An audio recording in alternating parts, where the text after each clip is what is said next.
Okay, back into it. Yes? What do you want to know? No, it's not a particularly mysterious case. The deceased is a security guard for a corporation involved in a labor dispute. He doesn't take a DeLorean polymath to put the pieces together. I just don't see the case getting more mysterious than that.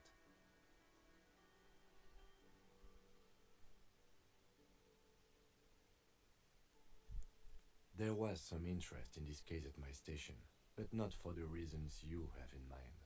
You seem to wish there was a...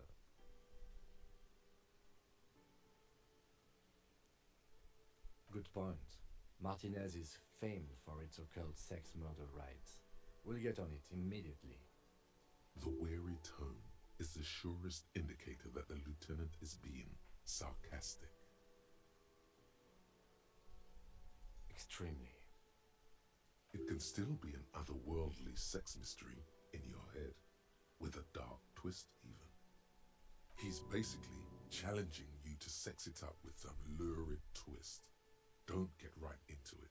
Sit on it a bit, then hit him with it. Good.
Can I help you? Nope.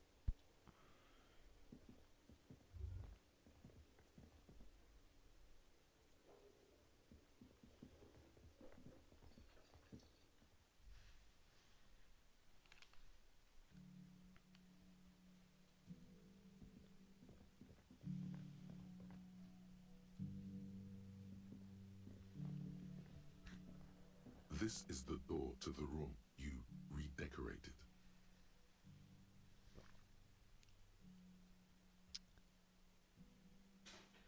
They should let us invite Kim inside. Just a moment. We should talk about our progress on the investigation. Let's go out to the balcony.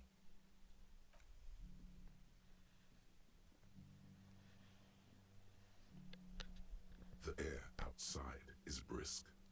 The lieutenant is silent for a moment. He listens to the traffic hum. Then, Now then, we should talk about the investigation. But I also feel you're a bit hazy on the RCM. Our role here, our rights, our jurisdiction, basically.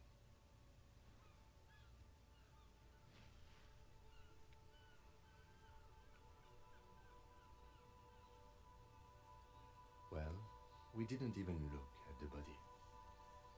But we performed a thorough search of the premises of the crime scene. That's great.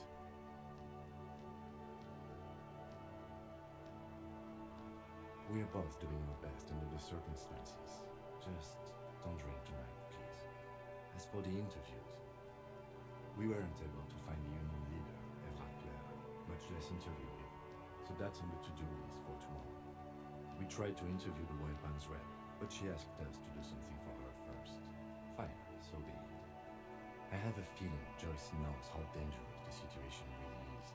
We have to get her to talk to us. If Kim is emphasizing something this much, it really must be important.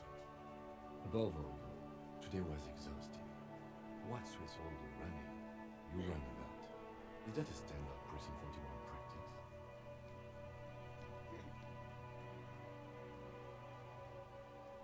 It's impressive, especially for a man your age, and in those days. Nice shoes, by the way. I like the green. Goes with the orange.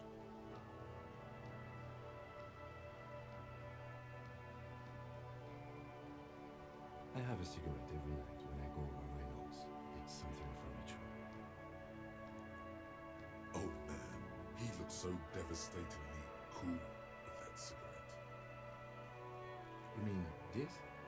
This isn't cool. It's an unnecessary trial of will and unhealthy. Yet, were he to quit, he would lose the cool factor. This man relishes his cool quite a bit, we know it all. I apologize, but I only brought one with me. I have exactly one cigarette every night while going over my notes. Yes, it's been a long and eventful day. They're quite limited, actually. The power officers of the Rebachol Citizens Militia exercise most frequently is imposing fines of up to 1,000 real for offenses, in accordance with an interdepartmental schedule. Yes, although indirectly, as citizens can always request records from their local station. I'm so sorry if that sound turned up on the recording. I swallowed my tea very badly. Officers of the RCM have been known to take bribes of less than the prescribed fine amount. It undermines trust in the RCM.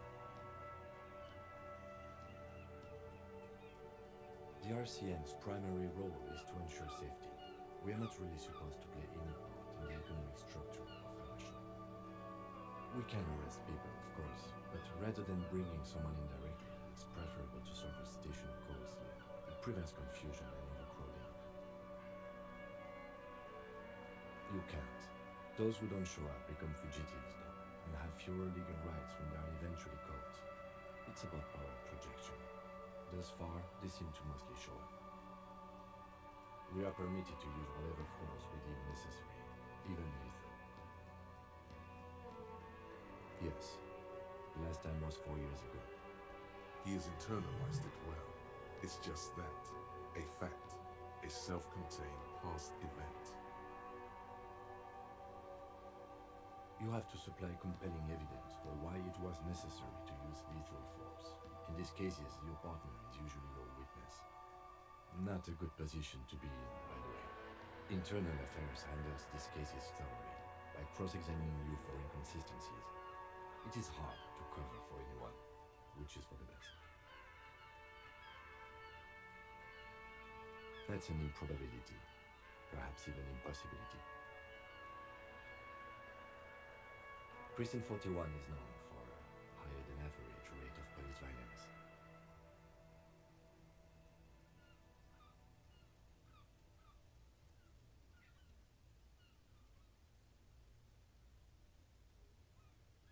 We don't convict. We arrest and send them to coalition government courts in Couron and La Delta. The prosecution works off our testimonies and records, which is why it's paramount to keep them.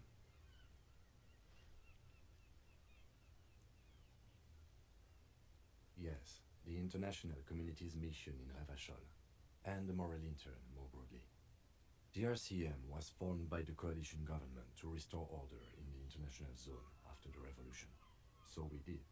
Now we attempt to maintain that order. No more, no less. Or perhaps it is better to say we were allowed to form. It's a point of contention whether the citizens of Revachol or the coalition government founded the RCM.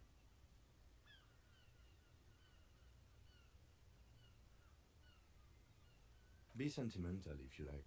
Either way, the Moralinton leases us the right to keep the peace in this city, and they will take it away if we misuse it.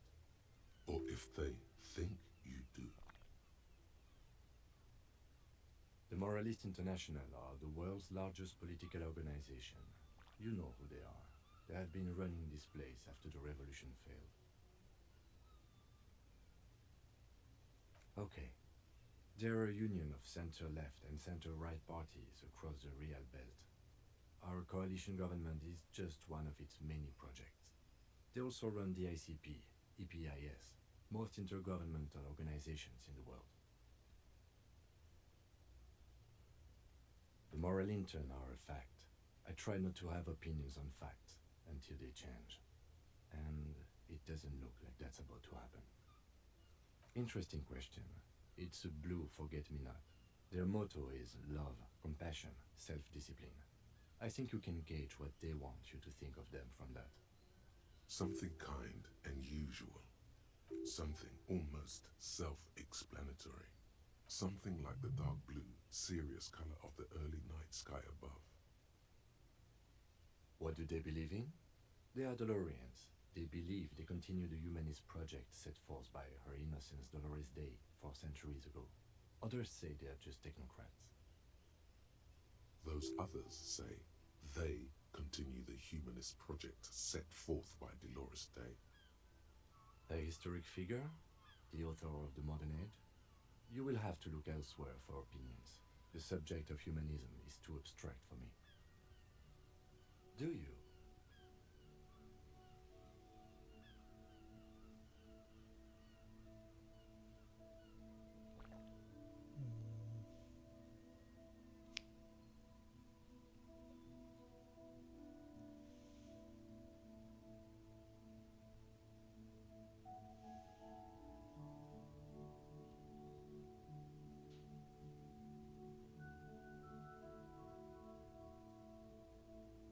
No, we are stooges of the world's biggest bourgeois organization, protecting the people of Revachol.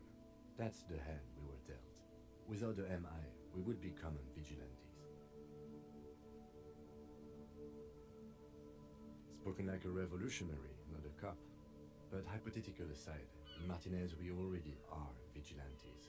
At least the Union thinks so. I expect our job here to prove quite challenging.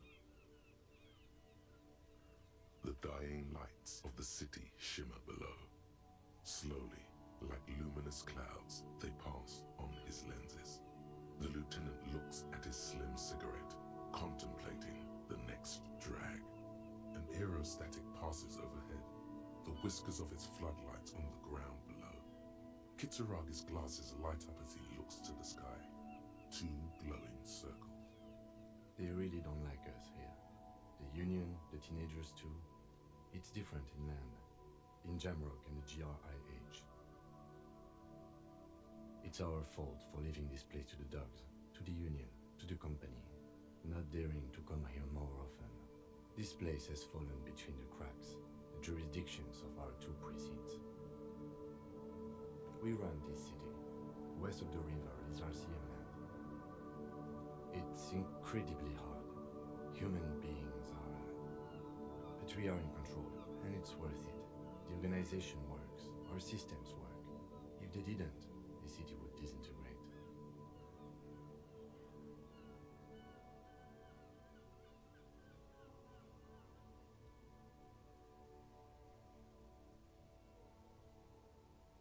Me too, but I wouldn't count on any drastic changes in our lifetimes.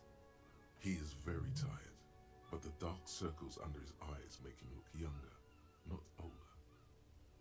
Yeah, it's getting very cold now. Let's go.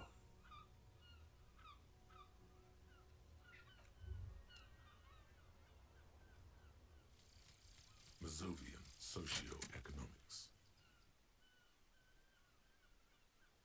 0.000% of communism has been built.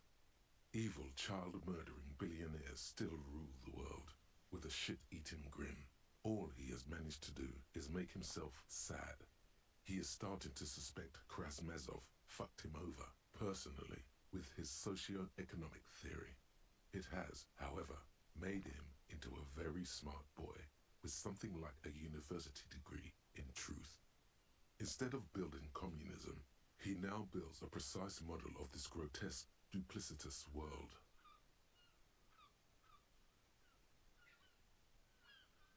Huh.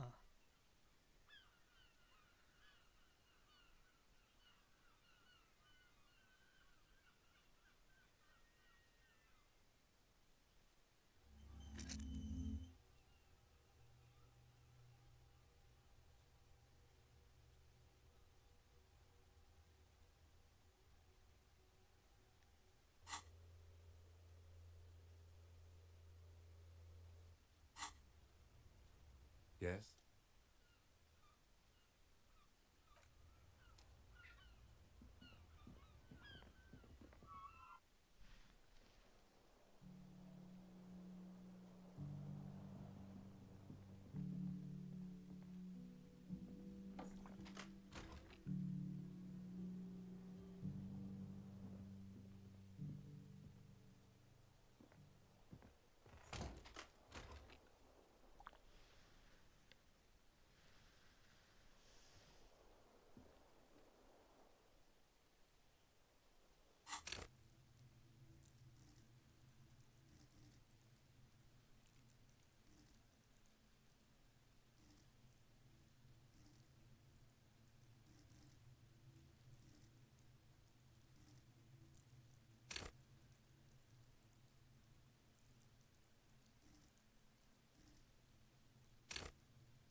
The bed is cold and not particularly inviting, but it's yours.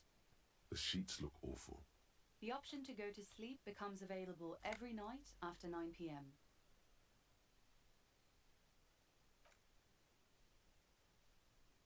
The sheets feel at once coarse and clammy against your skin. The bed sags beneath your weight as you stretch out and finally close your eyes. And then sleep doesn't come. Maybe it's the bed's fault. Its synthetic filling has separated into hard lumps. The pillowcase smells oddly. Smells of alcohol and sweat and grease. It barely covers your toes, stretching over your soft belly. This is your body here, intimate and warm, breathing. A bit tense in the muscles. Relax. It's a little better. Colors, scenes, and half-formed phrases still litter your mind. Part of you is still trying to solve the case, isn't it? Something to do with, what was it that the lieutenant said? Union? And it's gone again. Your thoughts lost between the slowing brain waves. Your breathing steadies. A great silence washes over you until your eyelids twitch in your sleep and images start forming.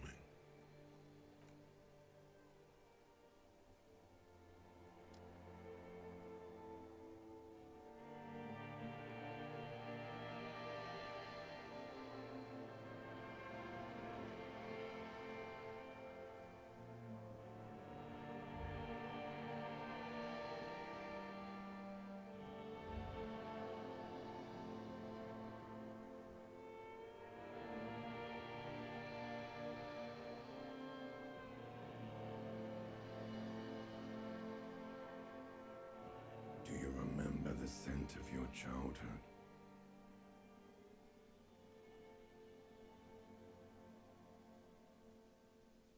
Do you remember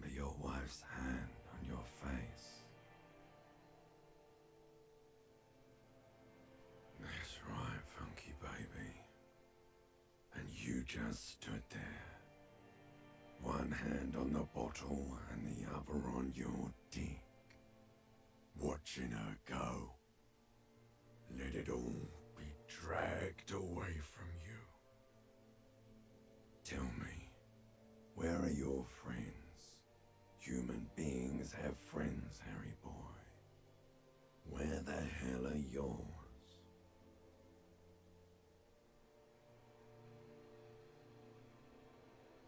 They were only cramping your descent into the abyss.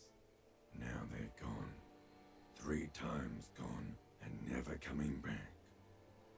All of it. You failed. You failed me. You failed Elysium. Everything. The Pale and the Islas. On the surface. The outer magnetosphere. Burning, furious truth. 8,000 years of written history. You really dropped the ball, Harry. 4.6 billion people.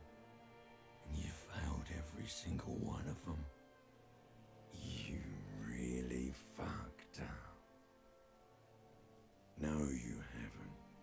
You're just sleep talking. And the act is wearing thin, too. The spots on the disco ball fade around you. You'll be back in those cold snakeskins in no time, sweating up the bed. Hang on, did he wear his shoes to bed? Stinky boy. He wore his shoes to bed? Christ, Harry. You're not coming back from shit, thrashing around in that high conductivity state of yours, bumping into things and acting like a clown. Who are you kidding? You're trying to what? I can't hear you. This is just a word dream now. Jumbled up garbage. The pictures are gone. The bed rises to meet you. A thin, sleep-like state. More glass than velvet, grinding in your head. So something is wrong. Sleep shouldn't be this bad, this dry, this unnourishing. There's something wrong with your thoughts. Some kind of new type of hangover. Oh yes, party boy, and it's worse than the one before. Just think of the shit you saw. Here it comes too. So soon already. A silent alarm goes off in your head like clockwork. Barely let you sleep at all. Time to get those clothes on, Harry. Time to go to work in the shit factory.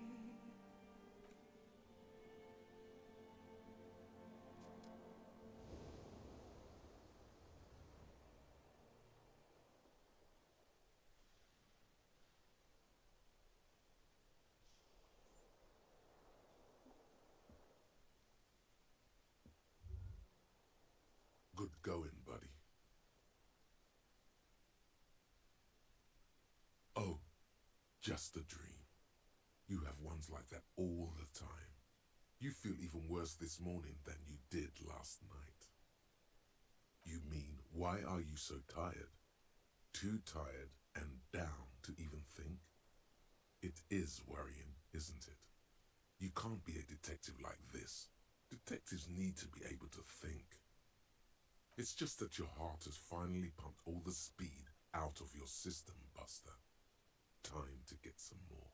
You're too weak to say no now. Waking up is the worst part. Maybe somewhere down the line you could decline.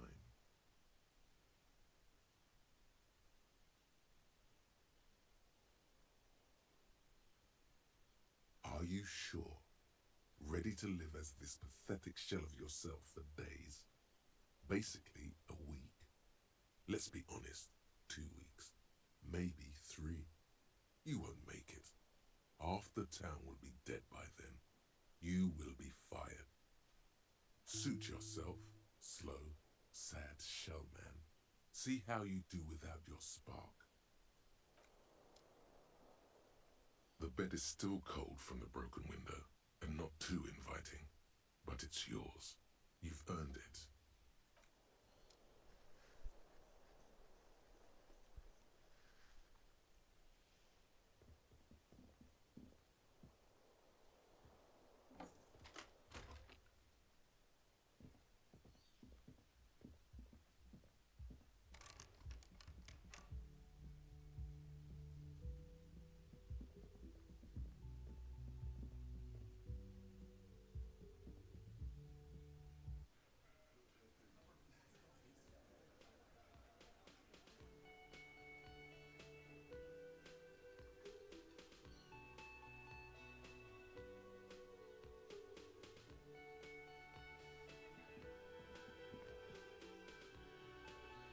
Morning. Looks like we can get to work at once. The Union muscle turned up. They look rowdy. We should talk to them. I mean ungovernable. Martinez isn't exactly enthusiastic about the RCM being here. They prefer to be policed by the Union. These men here, men who drink beer for breakfast, there's talk of an armed wing of the Union called the Hardy Boys, who are responsible for state policing. I think it's them. I completely forgot. Sorry, I had a rough night's sleep.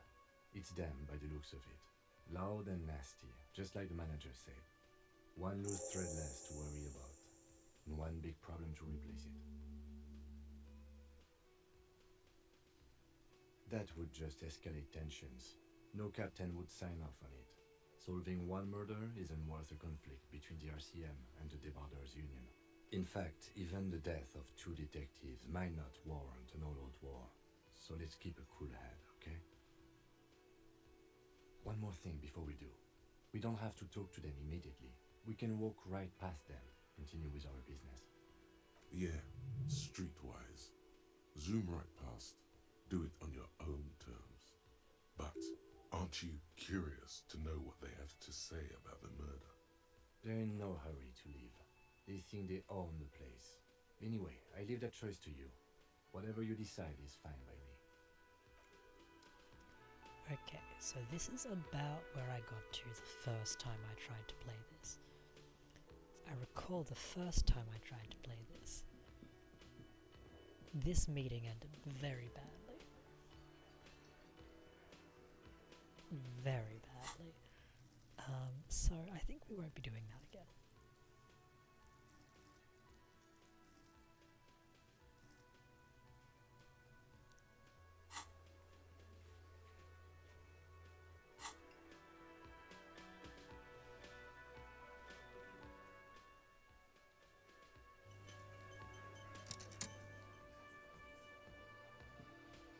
Let me handle this. Ah, You seem a little different today. Less hospitable. You are far from home, Lieutenant. This isn't a district known for its love of self-proclaimed militiamen. That's right. I'm not a gardener. I'm a legal counselor for the Dock Workers Union. Not a muscle moves in her face, but her eyes trace yours, stern and perceptive.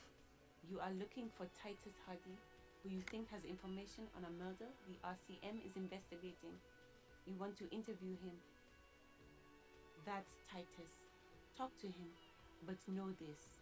I'll be keeping an eye on you. No strong arming, nothing official. The District of Martinez does not recognize your authority to make arrests. It doesn't matter if you recognize our authority. We will make an arrest if we have to. She says nothing. Her glare speaks for her.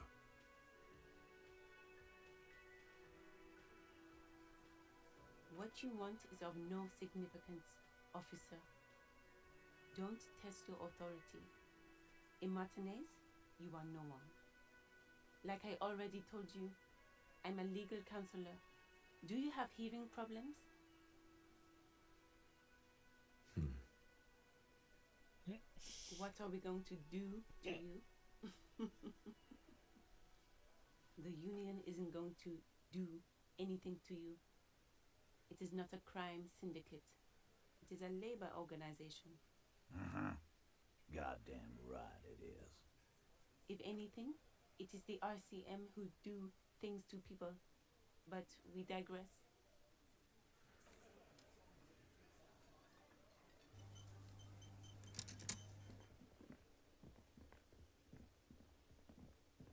Just a moment. She's agitated, judging from the way she keeps pulling at the frayed edge of her blanket. Oh, yes, mother.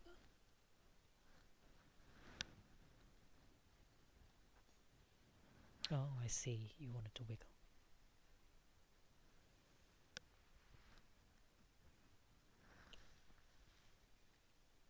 And there's no public phones nearby? The closest phone booth is down the coast. Sorry for the inconvenience, ma'am. It's fine, I understand. Thank you anyway. I'm glad to see you again, dear. Please don't trouble yourself about me, sweetie. I was just hoping to make a call, but the Whirling's phone line isn't working. The Union office probably has a phone, but I can't really get there.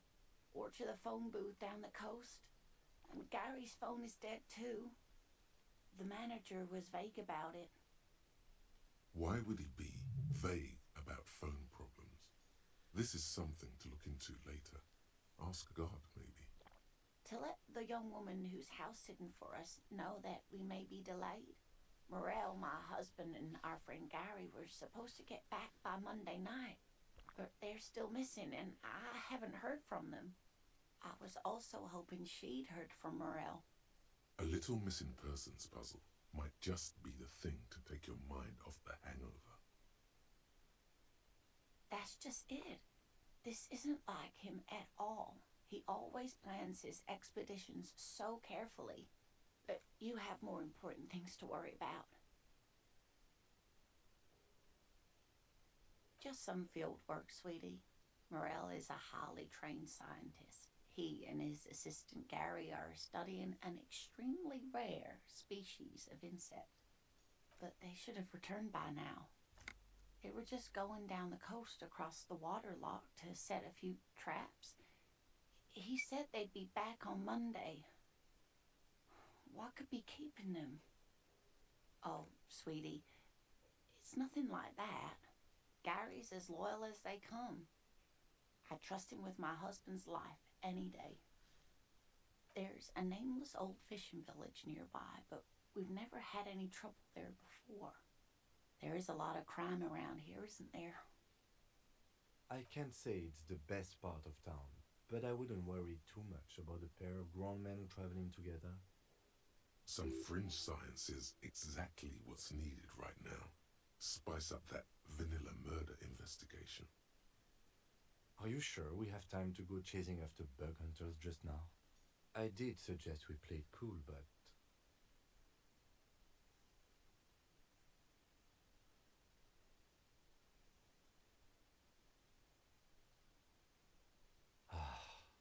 I sincerely doubt it. Still, I suppose it won't hurt to keep an eye out. Oh, thank you, officers. Truly, I'll be right here if you come across any sign of Morel. Oh, yes. A zoologist. A cryptozoologist, to be more precise. It's a pseudoscience that attempts to legitimize research into mythological beasts and urban legends. That's one opinion, yes. And people are entitled to their opinions. She's used to playing off such insults casually, but they still affect her. My apologies, ma'am. I did not mean to undermine your hobby. It's not a hobby, dear. It's a subfield of zoology, one specializing in animal species that are so exceedingly rare that many assume them to be extinct or even fictitious. Searching for such species called cryptids is difficult and often thankless, and frankly, many scientists are too lazy to do it. Universities these days are rarely interested in supporting real research. The quality of research at Revacholian universities has been on the decline, but you doubt there was ever a time when cryptozoology was embraced by the academic elite. Oh dear, I'm not sure where to begin. Well, his expression is slightly grumpy, but his eyes are always bright and curious, like a small boy's, and his palms are quite coarse from all the field work, but he's quite gentle. You can't go around Revachol feeling grown men's hands. If you want to find her husband, you'll need more concrete information. Oh, well, he's a bit shorter than you, but with a larger frame, and he has longish white hair, usually a bit uncombed. You might say wild, even. The lieutenant pulls out his notebook and begins jotting down the woman's description. One other thing, he'll likely have all kinds of field gear on him, even if he's not out in the reeds, you know, just in case. We'll be celebrating our 16th anniversary this autumn. Not the most numerically satisfying anniversary, but I like the less obvious milestones even more somehow. By a dating agency, I'm ashamed to say. I was looking to get back into the scene after recovering from my accident, and he just divorced. We hit it off, and, well, here we are. She's skipping over some important parts. Perhaps you'll find out more later. I hope I've been useful.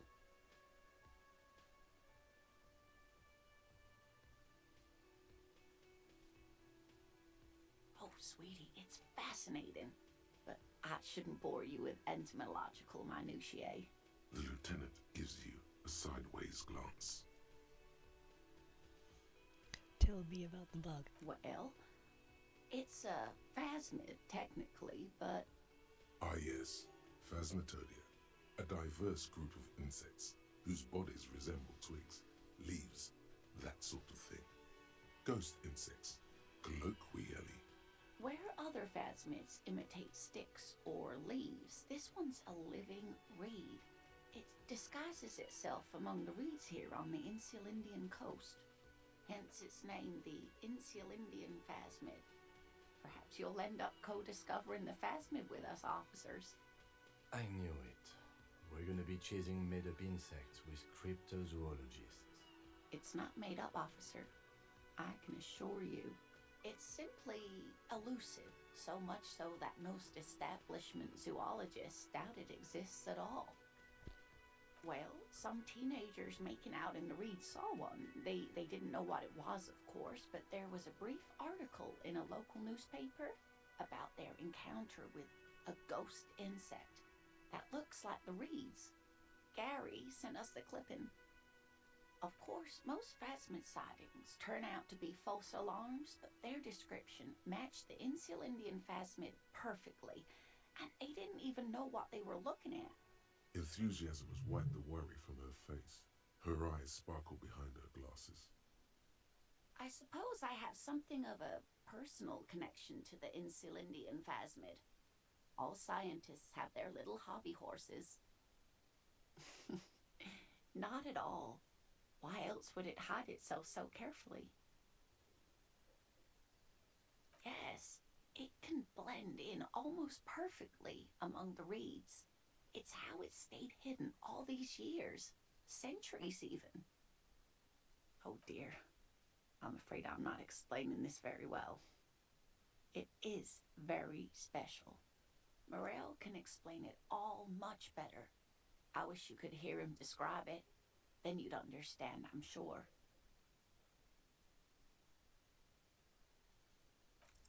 You're an enthusiastic idiot, but you're still an idiot. We don't have time for Cryptozoology 101. Let's get back to work, shall we? Okay. Can I help you? Another thing. Great. I love those. Yes, and the phone company is taking its sweet time sending someone to fix it. Losers. It's not strange, it's inconvenient. Who told you that?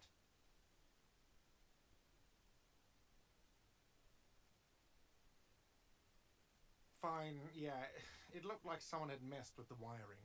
It was shortly after the hanging, but I don't know if it's at all related. Plenty of arseholes around here who aren't murderers. If you do find out who cut the line, though, let me know, so I can forward them the repair bill. What are you, a cook now? That's none of your business. He wasn't pan-fried, he was lynched. What could the kitchen possibly have to do with... Fine, okay. The kitchen is closed until 1 p.m. because the cook is working. You can snoop around after that, if you must. Yes?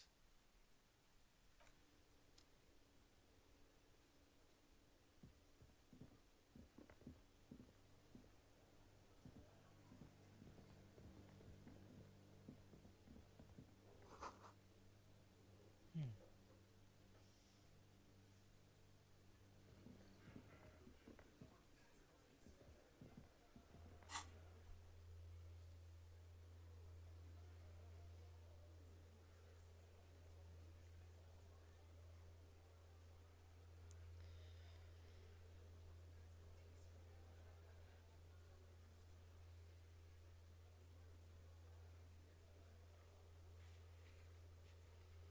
Okay, let's read those watermarks.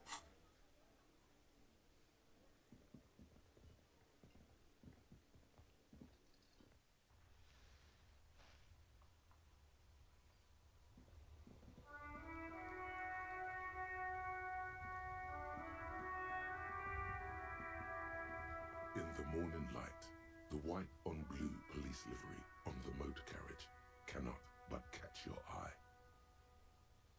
Do something important? Something murder-related? There's always something important.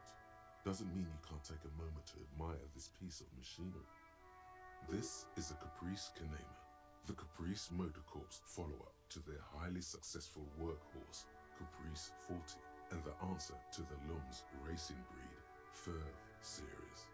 With its air-cooled, rear-mounted 12-cylinder compression ignition engine, driving the rear wheels through a 4-speed manual gearbox, the Canema is able to reach 100 kilometers per hour in 13.5 seconds and go on to a top speed of 180 kilometers an hour.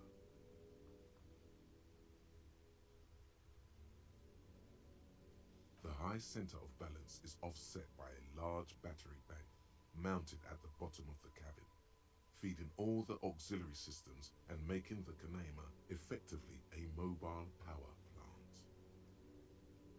Due to a quite steep price tag, it is very unusual to see one in police livery.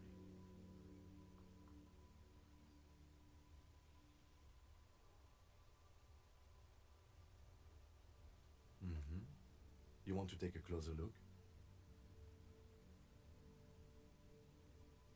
130. I reckon that's a 7-liter V12 there. Man, that's got to be a major advancement over the KR18 GU engine on the old Caprice 40.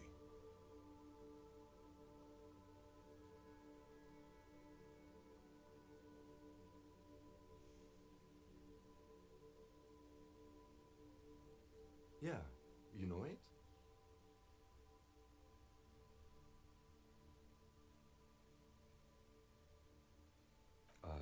Yes, that's right. I'm very impressed that you know these things. Yes, an extraordinary machine.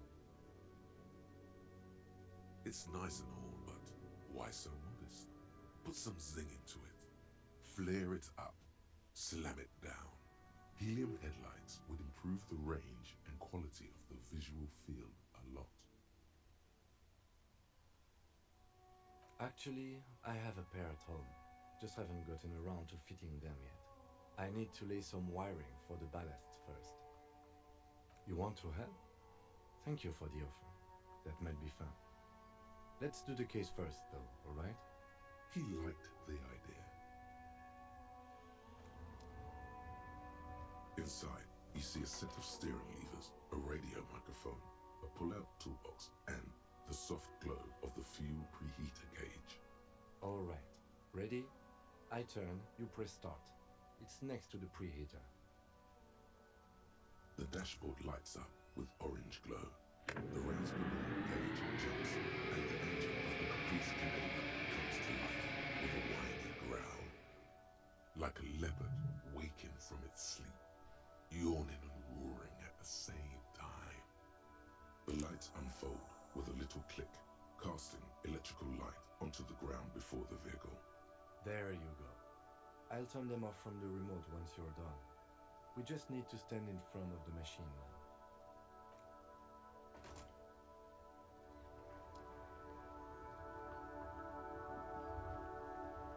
As you hold your ledger's clip under the headlamp, an iridescent hologram appears. A street grid and the veins of a great river. A familiar sensation washes over you. There she is.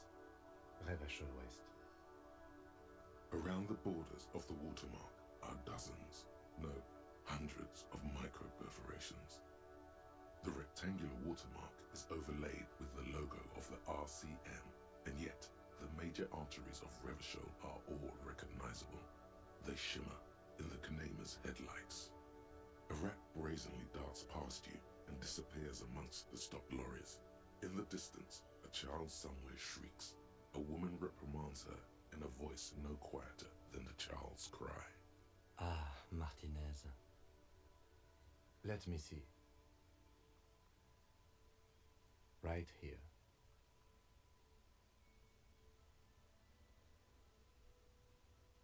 Oh yes. Coal City. Le Royaume. The burnt-out quarter. There are many of them, and they are divided into 3 separate rows. The first row has 18 dots. Not bad for what? You don't even know what it means yet. The next is the longest. It runs all the way around the border, and then some. There are so many, it's hard to count. More than 150, at least. Maybe even 200. The last row has 3 perforations. That's it. Those are perforations. They represent your record as an officer of the RCM. They are your statistics, as it were. I should have guessed you'd keep a record. Officers often do. Let's take a look. Alpha male officers who are proud of their numbers often do. It's meant. The first row represents your years of service. 18 years. Okay, not bad at all. What did you do before you volunteered?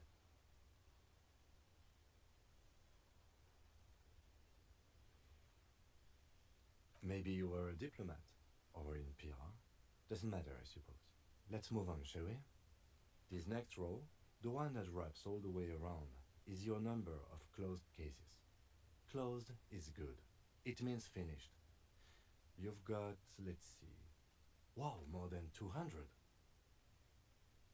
It's quite a lot, even for someone who's been on the force for nearly 2 decades. Usually, clearing more than 10 cases a year puts you in the 90th percentile of all RCM officers. Call it what you want.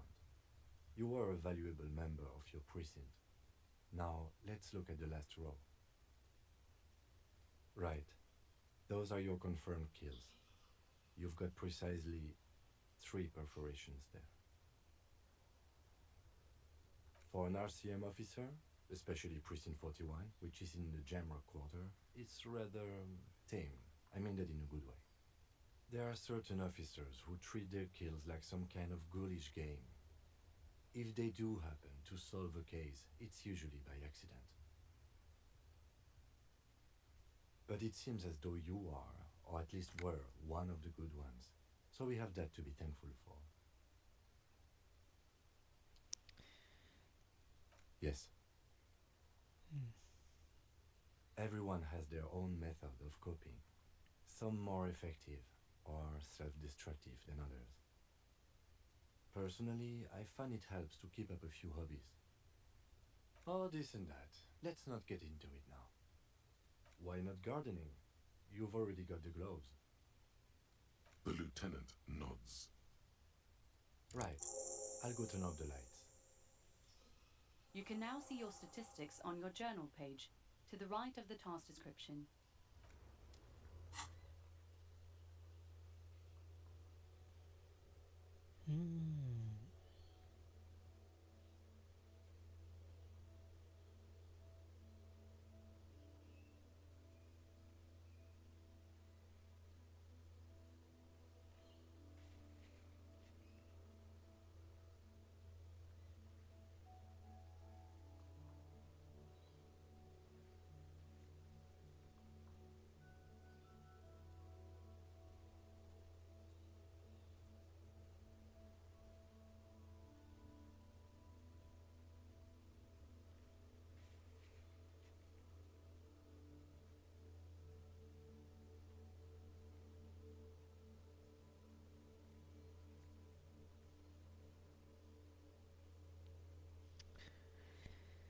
Come on, let me go down.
There he still is, looking right through you with his white eyes.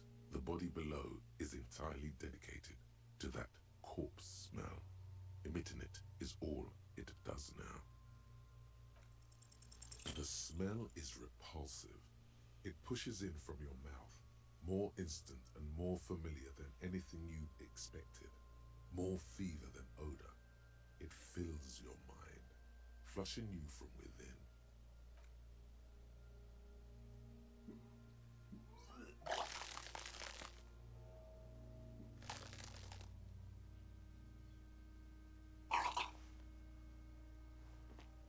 Too late. It's impossible to keep in. Your body curls and pushes it out, burst by burst, until a pool of vomit lies under your feet and your throat stings from the stomach acid. The smell of Commodore Red rises from the pool. Among it, distilled spirit and bits of shish kebab. It's okay. Happens to everyone. Keep it. The hangover is clearly making these worse for you. You could use some ammonia to clear your head. If you can handle the headache, some officers use it to deal with cadaverine odor. I can't handle the headache. It's more likely he can handle the smell, unlike you. That young woman, the gardener, mentioned she used salts for the smell. If she doesn't have any, there might be some in the fridge store nearby. Acquiring ammonia will provide a modifier to the white check. Modifiers make checks easier and allow you to retry them.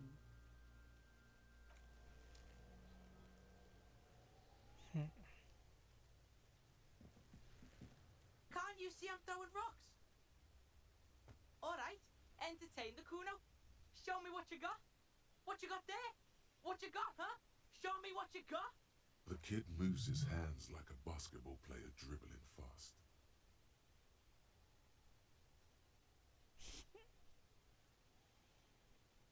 Right, pig. This is where Kuno plays with his little wooden choo-choo. What do you want with it? Yeah, Kuno doesn't know shit about that. That shit is beneath Kuno.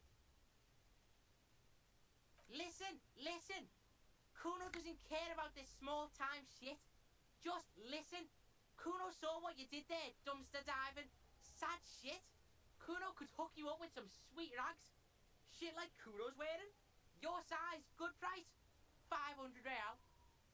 You'd have to be blind not to notice the giant white letters FALN running down his trouser leg.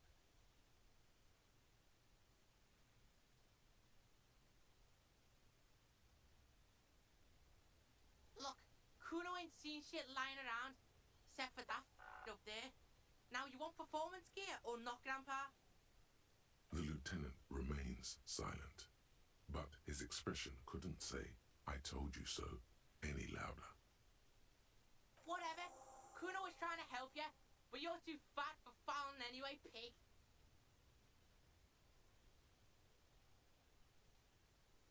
Dunno. Kiptas gardener used to work there. Kipt is a pejorative term used to describe people of South Seminese or Areopagite descent. It used to be a common first name among the Areopagites of Ilmarar. Not so much anymore. Yeah, that's what Kuno said. She couldn't handle the heat, so she took off. Kuno can take it. Shit's nothing to Kuno. The fuck does this have to do with the Kuno? Kuno doesn't give a shit who she is. Look at that fucking shit. You're trying to get Kuno killed. Fuck does Kuno know? Kuno's not a fucking acrobat.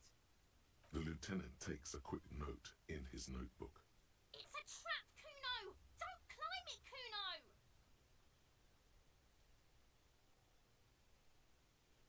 Yeah, whatever. Kuno doesn't give a shit.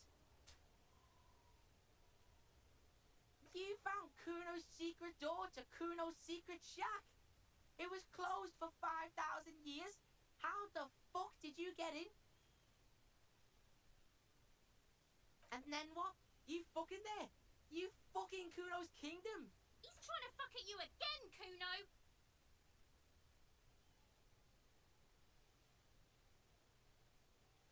Course you fucking can. How do you think Kuno made all the Ducky boys his gimps? Just got a fly, pig. Kuno knows. Kuno and C saw you shit yourself. It's okay, pig. Not everyone can face the fear Kuno style. That's all there is to it then.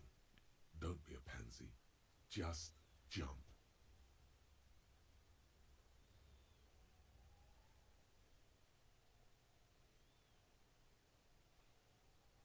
It's a vitamin, pig. Don't you know anything? Yeah, it's the mag. You fucking need that shit to stay on top of your game. Kuno goes through like a tube a day, rips mag like a motherfucker, and you could use a battle. Oh, don't teach him, Kuno! He's gonna use it against you, Kuno! You're not getting this, pig. It completely takes away the hangover. It's like you didn't do anything. Like you stayed on playing with your choo-choo. Fuck you, pig! Don't do mag! You're gonna OD and you're gonna fucking die! That's where Kuno gets his daily hit of electric. Kuno Shazam. Kuno rides the fucking lightning in there, pig. Bet you'd like to ride the lightning too, wouldn't you? You feel tired and old, but you could have that sparkle in your eyes. Oh, that? Kuno decapitates pigs. That's just a Kuno demo tape.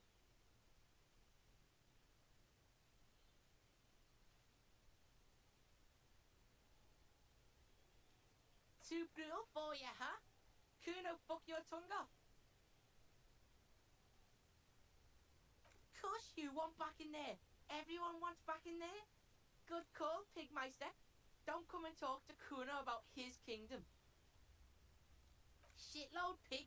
What's your question? Don't tell the pig shit, Kuno! This is where you quickly ask him questions. Real cop questions.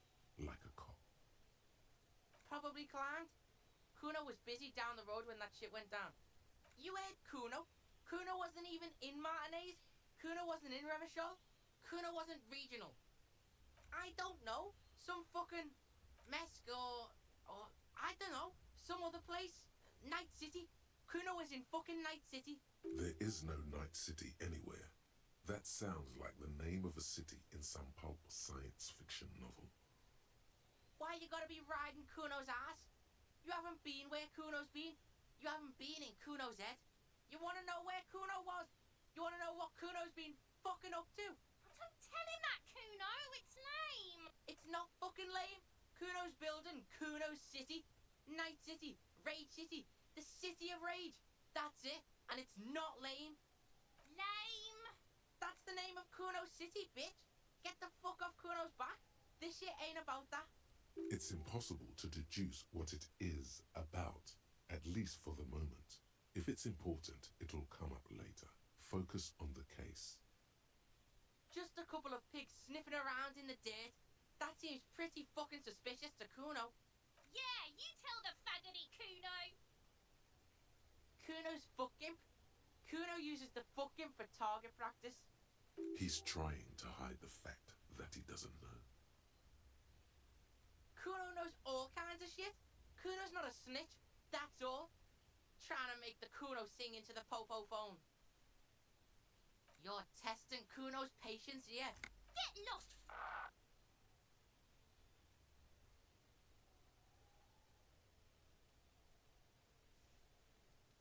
Kuno doesn't fucking care. Hear that? Magnesium. That's what you're lacking. The lack of magnesium has you slouched.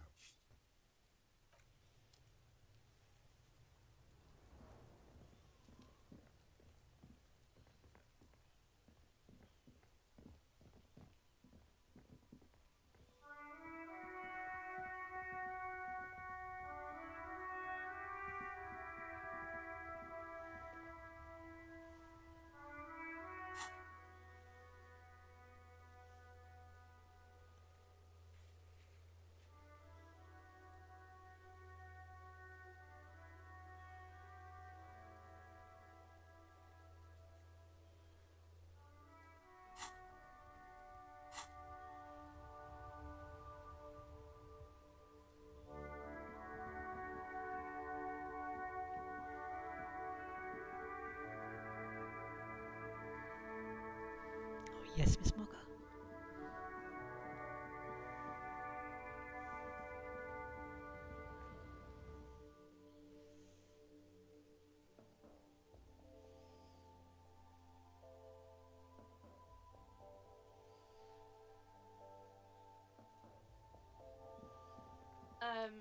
Is this about the questions again?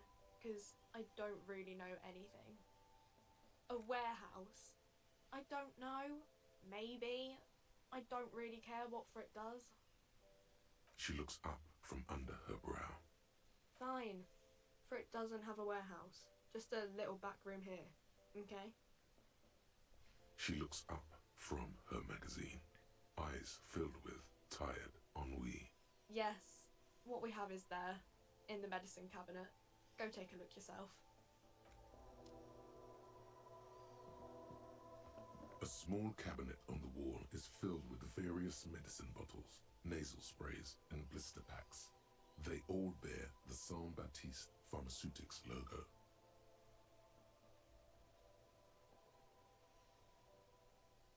Okay. Don't, overdo it or something. Okay, here. I hope Saint Baptiste makes you feel better or something.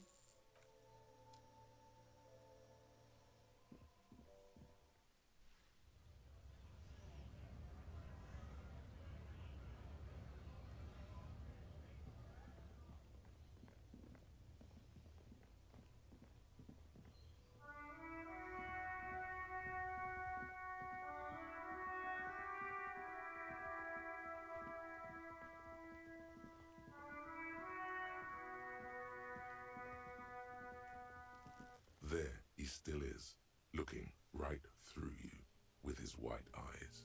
The body below is entirely dedicated to that corpse smell. Emitting it is all it does now. Pneumonia only makes it worse. The combination forces tears out of your ducts. You manage to keep it in once. The second time, not so much. When the vomiting is done, your cheeks are wet with tears. Oh, not that sound again. I hate that. Are you okay, officer? You're facing tough odds here. It's aggravated further by alcohol withdrawal.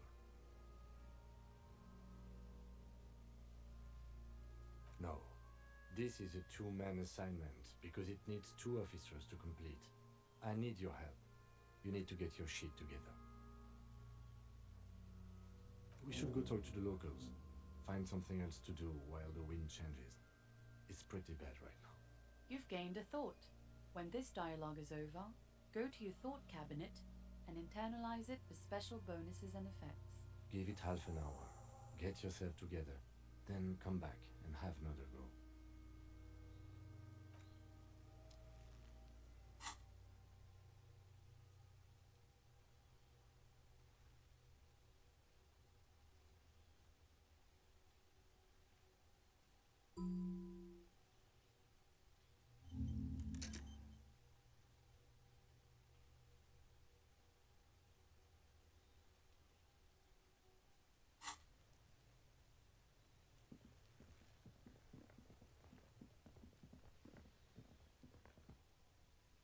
A big stretch, Miss Mocha.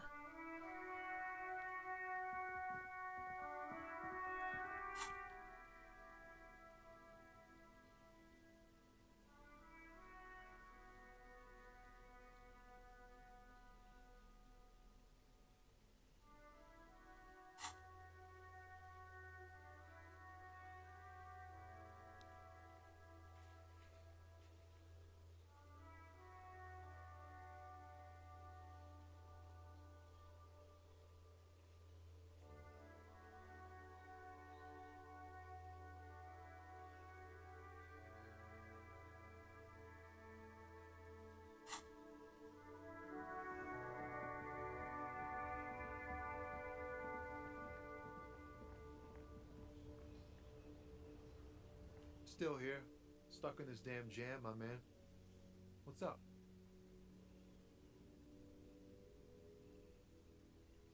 Ah, man, me and narcotics go way back. Had some good times surfing the psychic waves of my own consciousness, you know? But those days are behind me. There are other addictions in my life now. Why the inquiry, my man? We have a credible lead, sir. Someone on this roundabout is waiting for a bulk shipment from the harbor to load it on their lorry and drive it to Jamrock. Not me, man. No way. I don't need any trouble. Shit's bad enough anyway. This jam's got folks up in arms, and I'm afraid it's headed toward a conflagration. Look, man, I try to stay away from the criminal underbelly of Revachol. I'm a guest here. You really need to find another man to probe with those questions. We wouldn't say he's lying, sire. Huh? Oh. No, I ain't got any money. They don't want to pay for unfinished work. The bosses, man.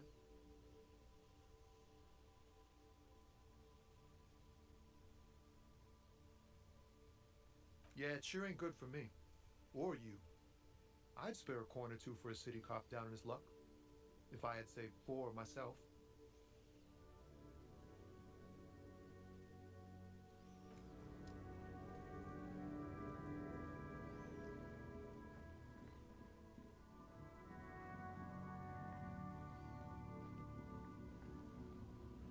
Looking for something, Hunt?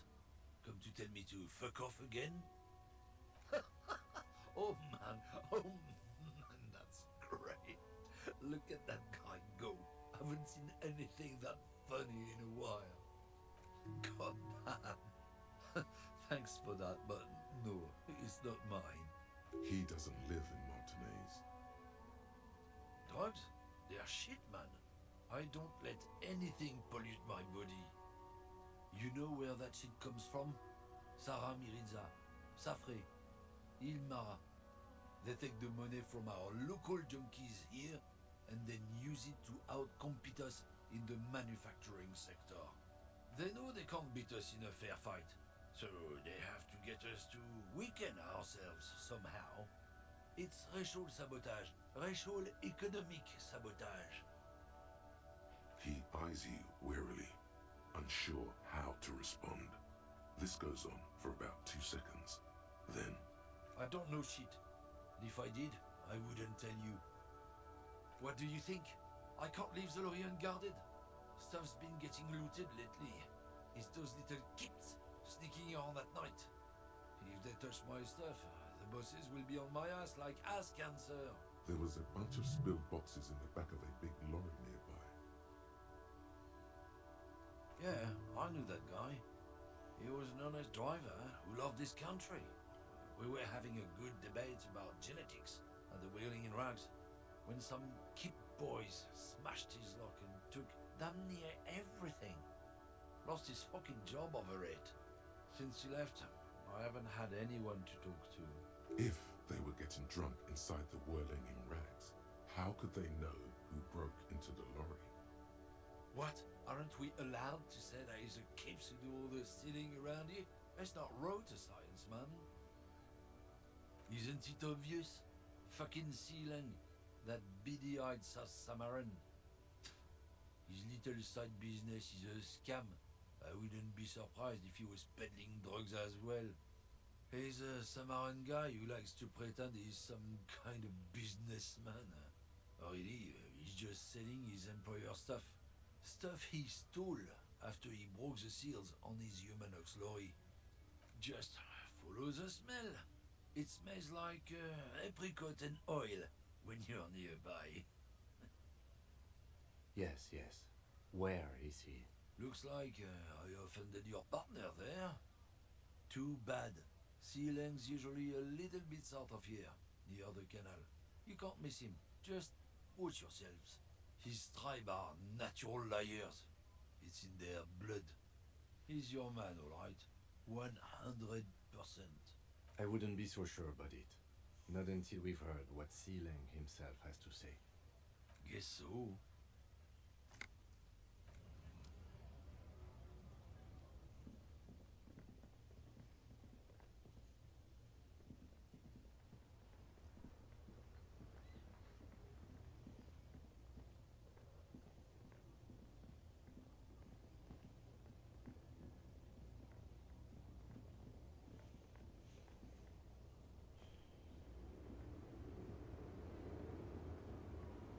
The woman still has her eyes fixed on the photograph in her hands. In the background, the radio plays.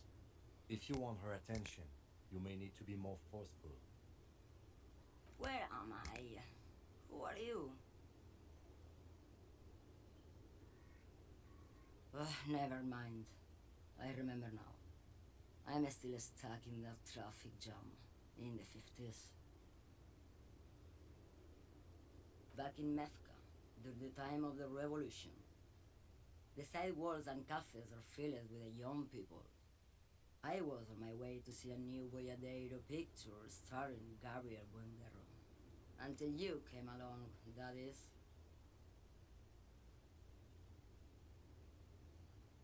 This is Gabriel Buenguerro. A strikingly handsome man looks straight at you, his head crowned with a wide brim hat. His hair is dark as an oil slick, and his jaw the most perfectly chiseled thing you've ever seen. He was the biggest star of his day. Girls used to faint in the aisles of cinema whenever he came on the screen, and schoolboys used to memorize all of his lines. In all likelihood, it's a world that's only ever existed in her mind. Someone was.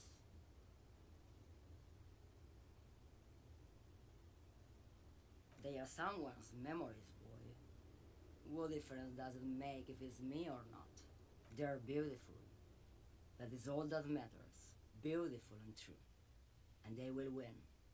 They're coming for this, you know? All of this. All of what? The world? The present? Why not, Harife? It's not like I have anything better to do in this hellhole. Well, hang on.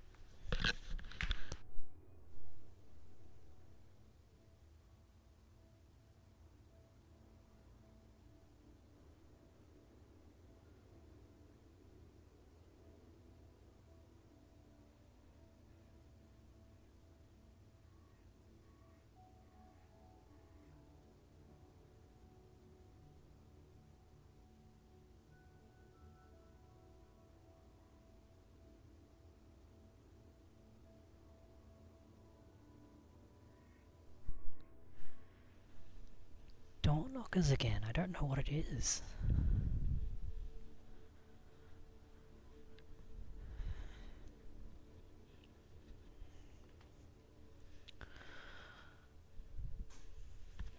Hey, Mocha.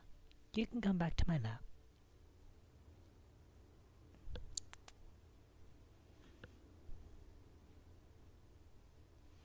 Yeah, big stretch.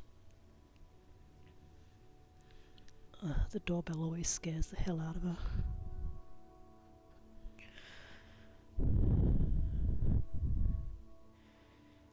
Diamonds? Of course not. But wouldn't it be marvelous if I was?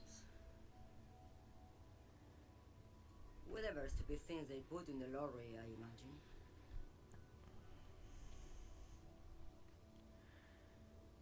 I quit concerning myself with that a long time ago. Besides, I don't drive the lorry for the cargo, if you know what I mean. Then it's contraband, Lowman. What? Do you want to take an old woman in? Be my guest. Lock me away like Bad Hand Hermenegildo.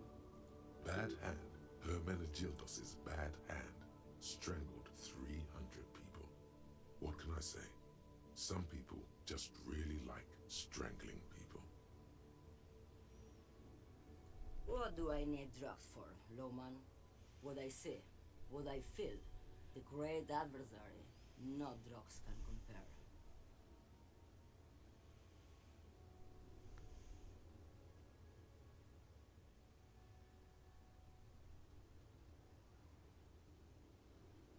Then what were you getting at? Maybe if she thought you're corrupt. Why would I want to do that?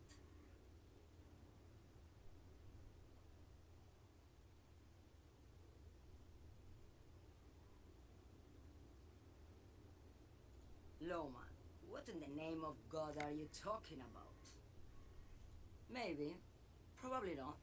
Makes no difference to me either way. Just this month, I made half a dozen trips from Saramiriza to Grad, the U41A.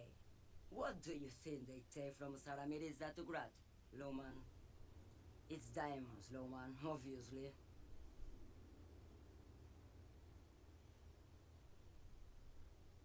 Easy. It's the skinny man who thinks he's a poet. Never trust a poet. Also, he's the only one I can see from here.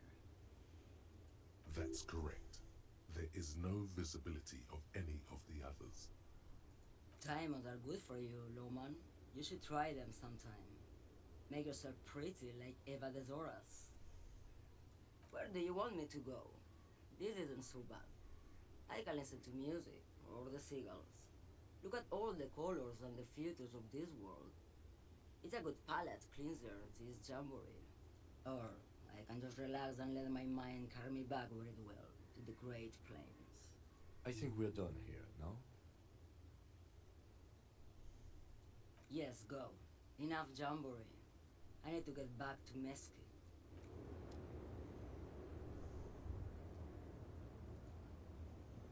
Yes?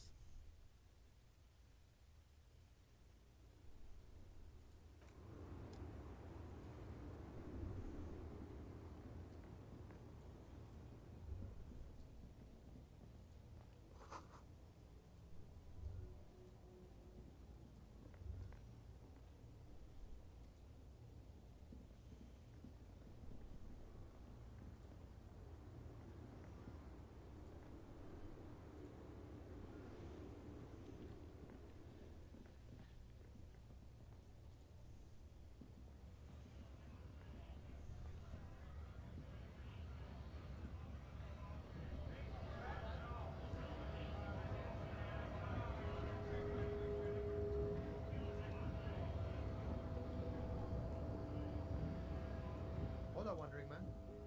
How can I help you?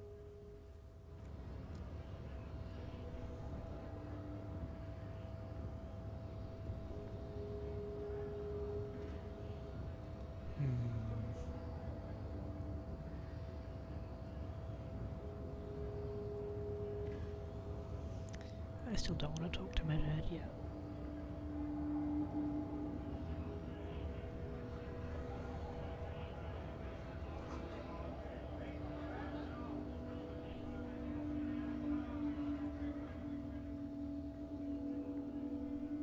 very stuck in the traffic jam.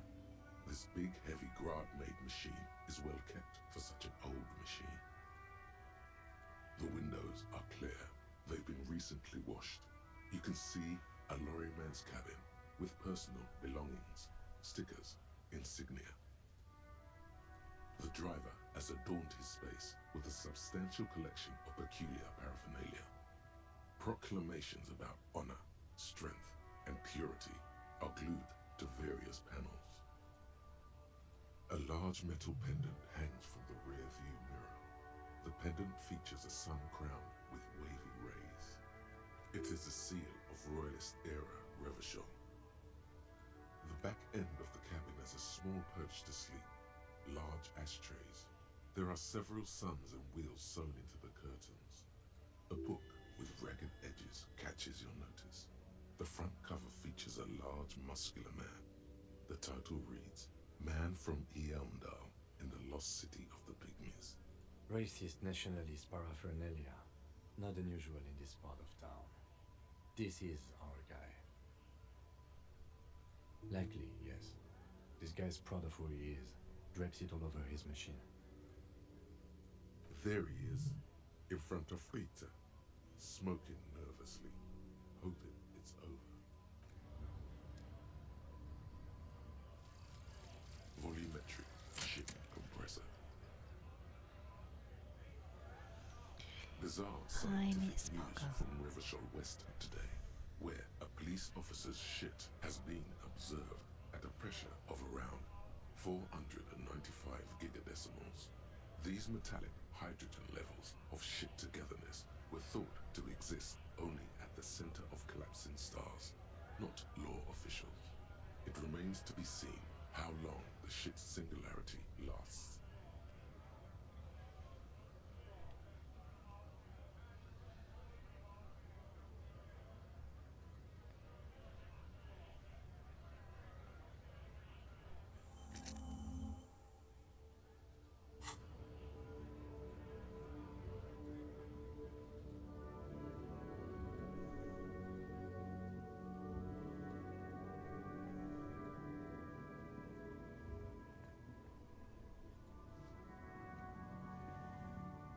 An old monument stands in the middle of the traffic island, pointing toward the sea. It looks as if it's been reassembled piece by piece, secured and mounted in the air with the aid of numerous ropes and rods. Even by the standards of the Philippian kings, old sumptuous Philip was known for his profligacy. Well, he blew through the whole national treasury, starting the decline of one of the penultimate century's greatest superpowers, the suzerain of Revachol. His own maladministration foreshadowed the fall of the monarchy. During the anti-centennial revolution, an end to his family line and the monarchy on the Insulindian Isola. Philip III's ludicrous bronze likeness looks defiantly up into the sky.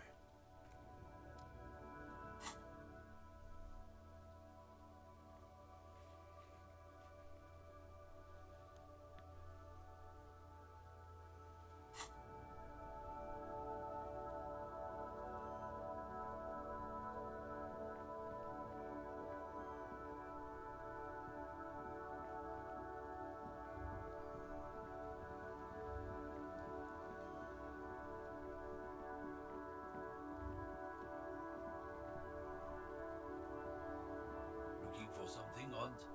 Come to tell me to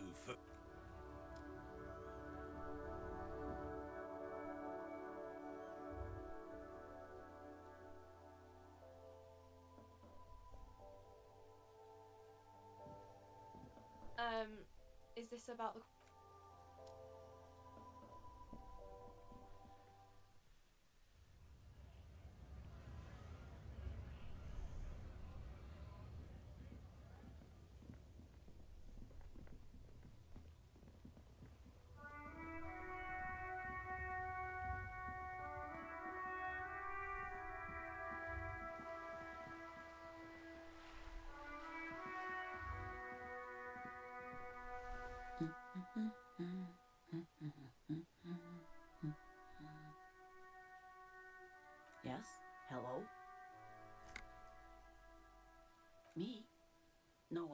I'm just a working class woman. If she's such a working class woman, why isn't she working? Not all the time. Right now I'm browsing books. Even a working class woman needs something to read. It is. I know you are. What with? What with? A lot of things. For example, people tend to go missing. My husband? No, he's not. I don't know. At home now? Out drinking with his friends? Working? Where is this going, officer? Yes, but I don't really need to know where my husband is. Not all the time. No.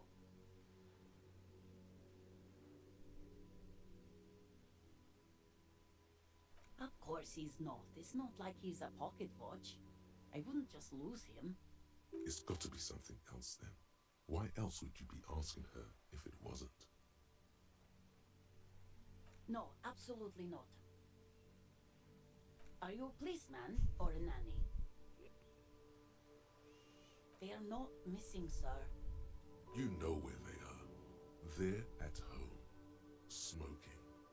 Given the lap. What? Whoops. That's just... My daughters are perfectly fine. They're with their friends down in Shamrock. There's nothing to worry about. They're almost grown up now anyway. They're past the age they need me protecting them from everything now. My youngest girl, Jolie, is just shy of 16. Jenny, she is turning 18 next month. But we shouldn't even be talking about them.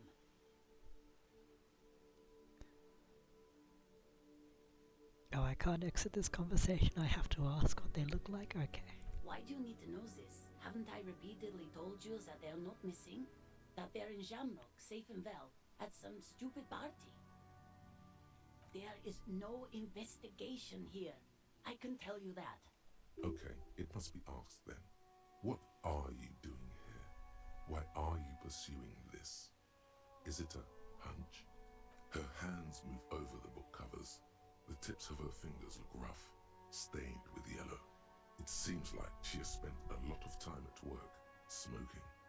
Another comrade. Years of labor are pressing down on her shoulders.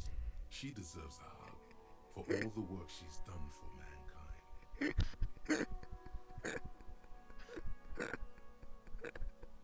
You step in and close your arms around this foreign body, wandering astray in touch. There's a small movement beneath your hands as you shut your eyes. Then a tiny voice breaks out and asks, What is happening? She seems to be confused. Your hands are wrapped around her polyester coat. The fabric feels cold, moist from the sea nearby. The situation is oddly intimate. Your cheek is pressed against her shoulder. Her hand is trapped between your chest. 5 seconds pass, and their passing seems so unimaginably long. Then she coughs and says again, What are you doing, officer? Fighting for it how? Oh. I guess it's better than nothing. Keep fighting on, my fellow comrade. Is there anything else I can help you with? The woman before you nods and returns to her reading. So how do you feel about that interaction, Kim? Yes. No comments? Alright.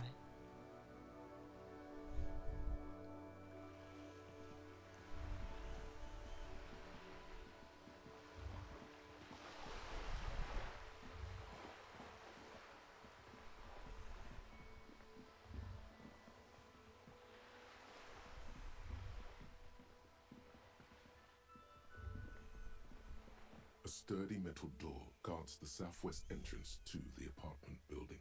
It's locked. The door rattles against your knuckles, but there's no response.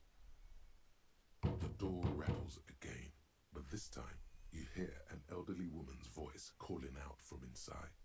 Stop banging on the door! not letting any more strangers inside. Doesn't matter who I am. Now go on, get out of here. From within comes the faint sound of a broom sweeping across the concrete floor. The police? Everyone knows the police don't come round here.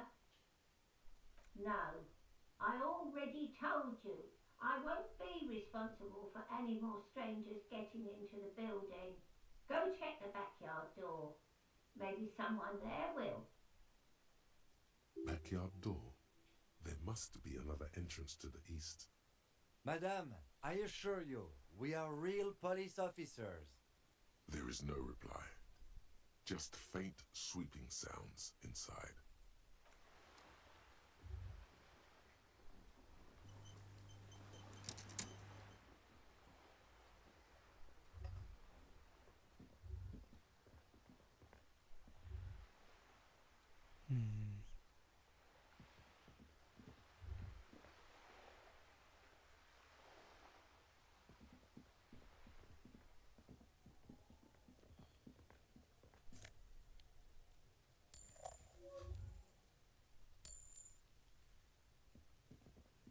Are you trying to sneak up on me?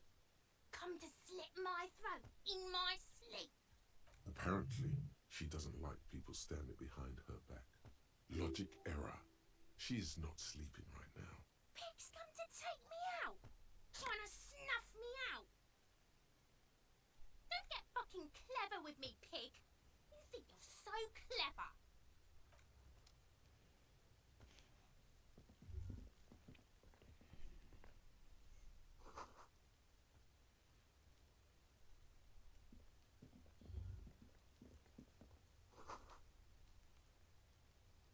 It's been a week and now they show up?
I knew I should have quit.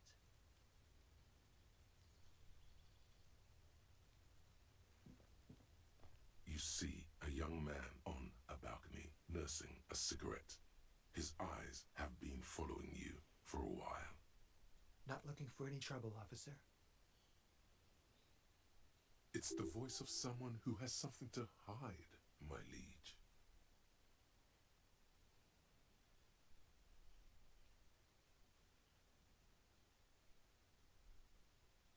I don't want to be seen talking to the gendarmerie if that's okay. I just want to finish my cigarette. Don't let him go. This could be your witness. The balcony has a great view of the whole thing. Is it really that important? All right, but make it quick. Once I finish this cigarette, I have to run. I'd even go so far as to say that the view is a little too good, my dear gendarme. Do you have an estimate of when the body will be taken away? We will remove the body as soon as possible. Now tell us, where were you last Sunday? Oh. You already asked me that, didn't you? Wait, is someone else investigating the lynching? No, not you two. Some more muscular type. And when did you speak to this more muscular gentleman? Last week? I don't know. Look. He's an actor declaiming a soliloquy. See how you hang on his every word. You didn't answer the question. What were you doing last Sunday? I had a friend over. It was my Sunday friend.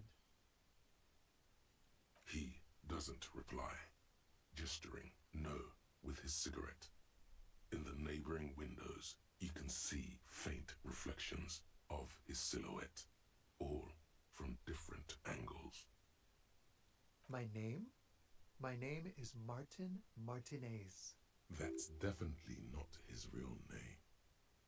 No, of course not. Could you please lower your voice?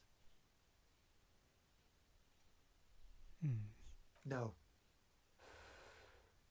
We won't. Now, if you'll excuse me, I really need to get going. This isn't the place or time for questions. Who knows who might be watching from the distance, hidden behind the curtains? For a moment, the man on the balcony seems almost vulnerable. Something moves in the depths of his feline eyes, compassion and a hint of understanding. I am sorry, but I really don't have the information you're looking for. But, hold on, what's that? For a split second, his hand lingers, as though gesturing towards a stone placed right next to the front door. It's a sign. Good luck with the investigation.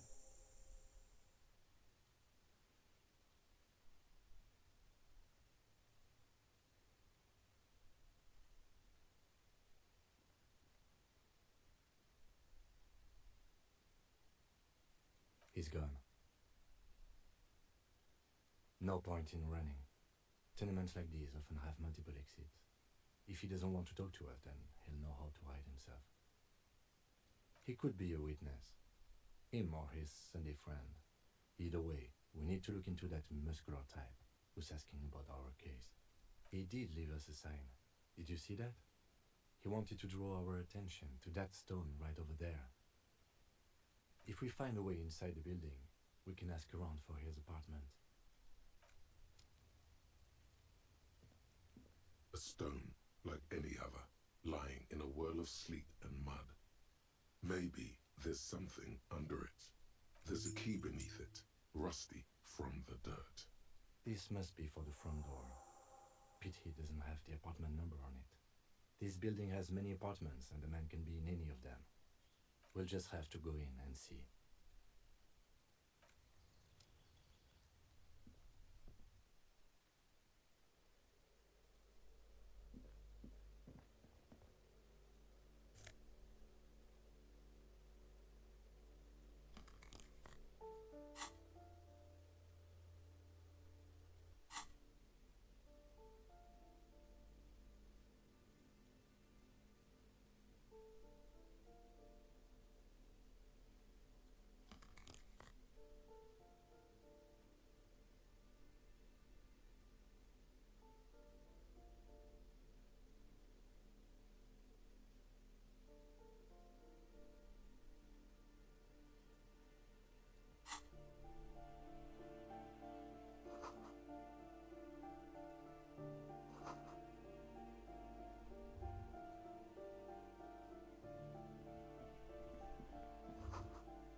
You hear someone walking around inside, rearranging the furniture.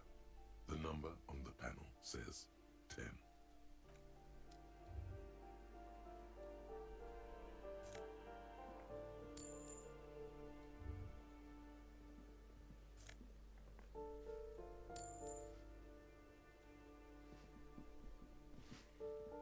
Give me a moment. The cold never does any good for my bronchitis. This woman's health is failing her. There's not much to do. Not in this den. I'm fine. Fine. Don't you worry about me. Now, what do you want from me, policeman? She's the cleaning lady. She knows the floor plan and the residence. Yes, yes. I know who you mean. The scrawny boy who's always smoking like the devil, right? Somewhere in the building, a child starts crying. You hear a radio tuned to a talk show and someone taking a shower. What's he in trouble for? Talk?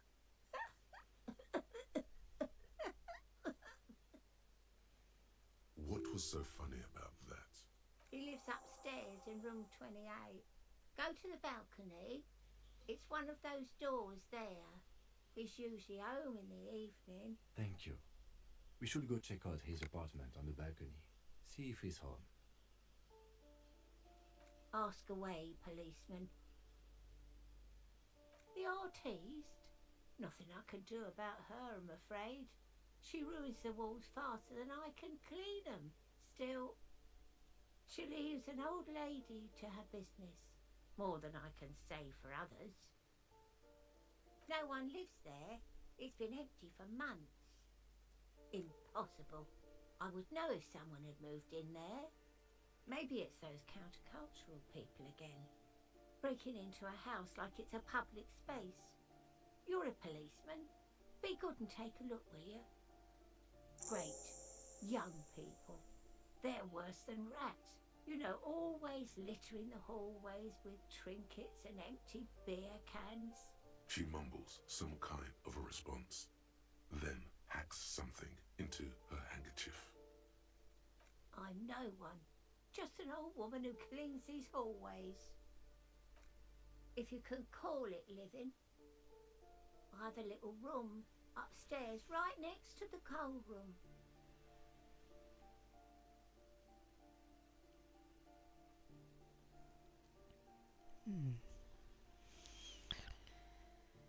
Hang on.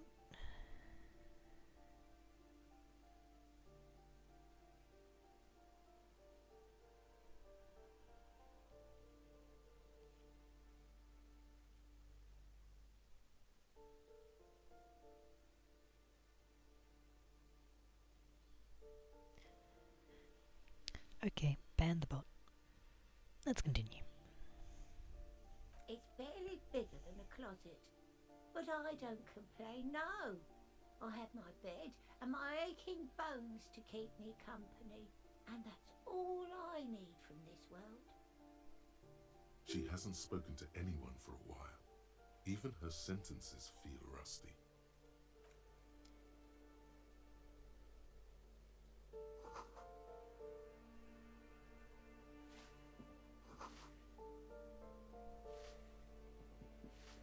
Give me a moment. Ask away, policeman. People come and go. I don't keep an eye on everyone. They probably just moved or died, hopefully somewhere else. She mumbles some kind of a response, then hacks something into her handkerchief.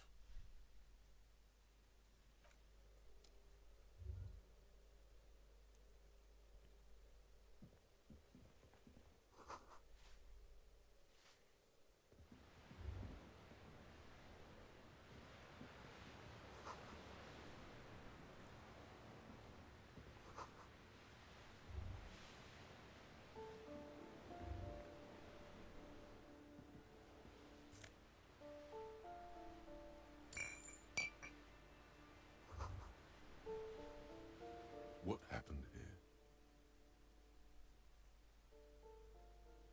It will still be accessible through the apartment next to it. That one didn't have a door. Sadly, nothing of great value remains here.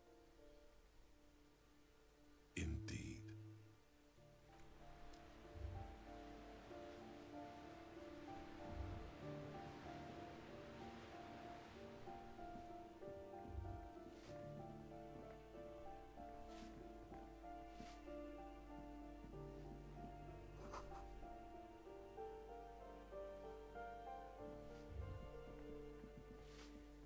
Give moment.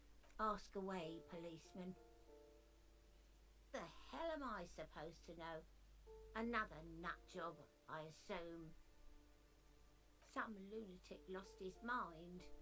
All kinds of morons pass through these halls. She mumbles some kind.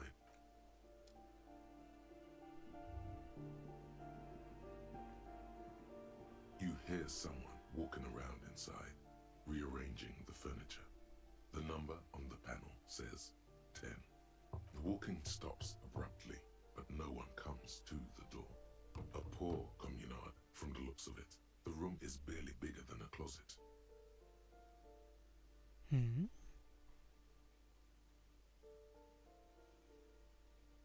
I don't think that was the right voice line. Do I have to open the door? Do you have a warrant? I'm not obligated to open the door if you don't have a warrant. Let's go. We don't have a reason to get inside that apartment. It's generally easier to do things if you have literally any reason. Excuse me? Of course not. You have plenty of reason to enter. Oh, come on. Well, that was easy. That was smart.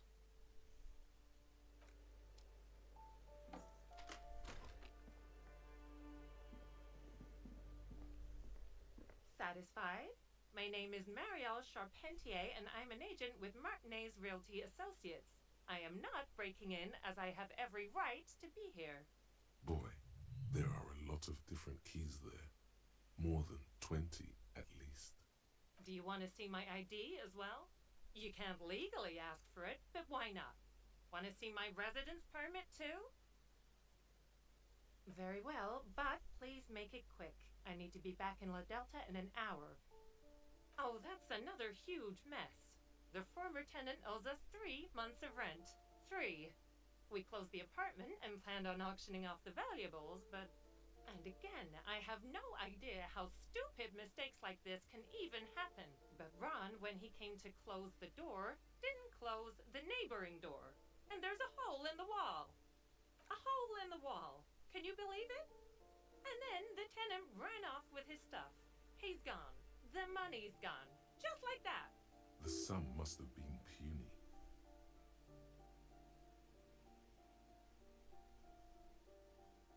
These apartments are perfectly fine. They have gorgeous architecture, a million-real view of the bay, good ventilation, neighbors, life, spark, and they are affordable. I'll tell you, Martinez has a future. In a few years, it's going to blossom with artists and creatives and those radio computer wizards. Don't ask me what happened with the wall. I have no idea how we're going to find the time or resources to fix it. Both apartments are now unrentable. Both.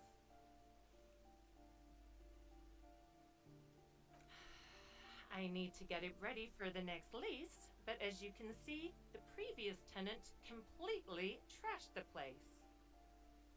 It was some kind of a moribund old man who used to be a business owner. You'd think they'd make rent. A sudden serious look crosses her face. This story didn't have a happy ending. But that was months ago. Anyway, was there anything you wanted, or is that it? I'm in a hurry. Of course.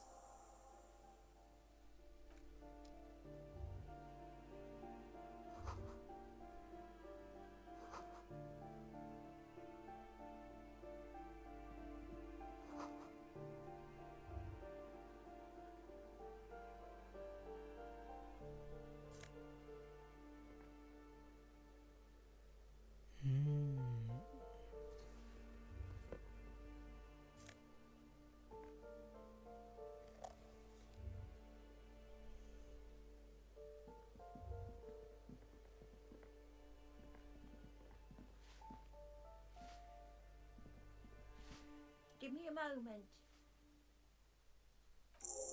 I see. I hope some good people are finally going to move in. This place needs them.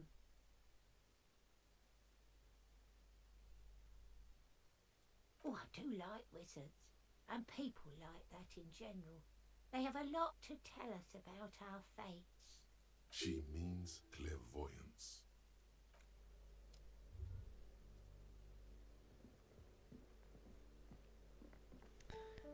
Hang on, over here first. Right.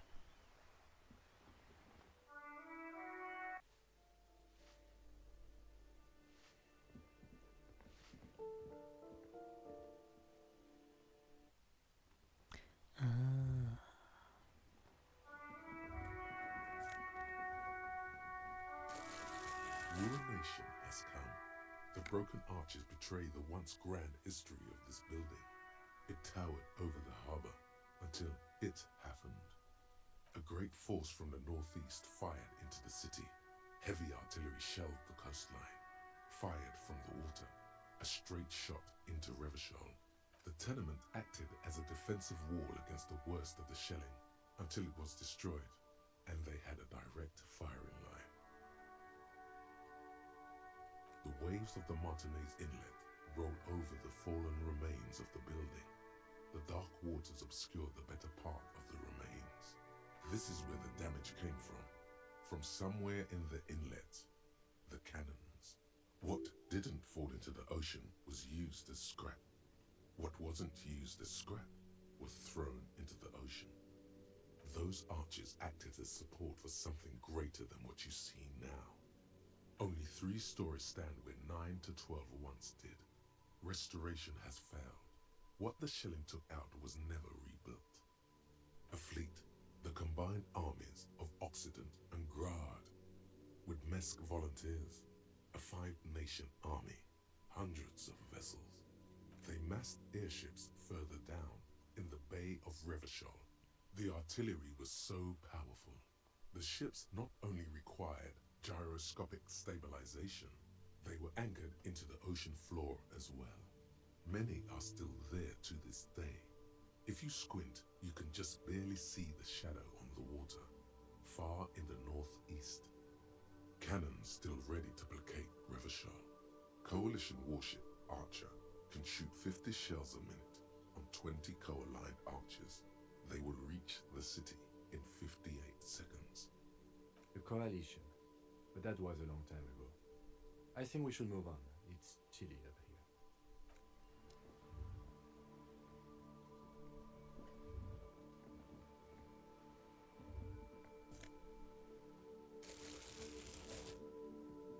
Ooh, the piggies have learned how to saunter up staircases. I didn't think you could do that with hooves. But here you are. Yeah, I can see that. Cool mutations. That smell coming from her paint bucket. It's not paint. It's heavy fuel oil. Red-dyed heavy fuel oil is only used in government vehicles, or at least that's the idea. What did you think I was using? Aquarels? Sucked it out of a cop's fuel tank myself. Back in Jamrock. You ain't seen nothing yet, Piggy Boo.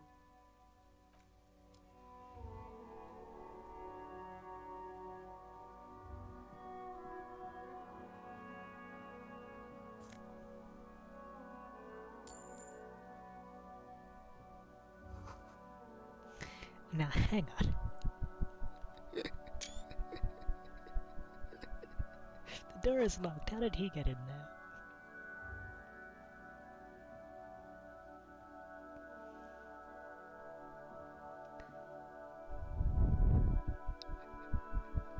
Kim.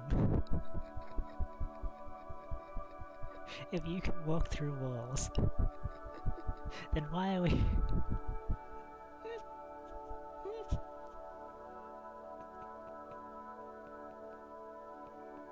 Why are we worrying about keys? If you can walk through walls... Kim, come back. I'm talking to you, please. Kim. Kim, please. Kim, come back.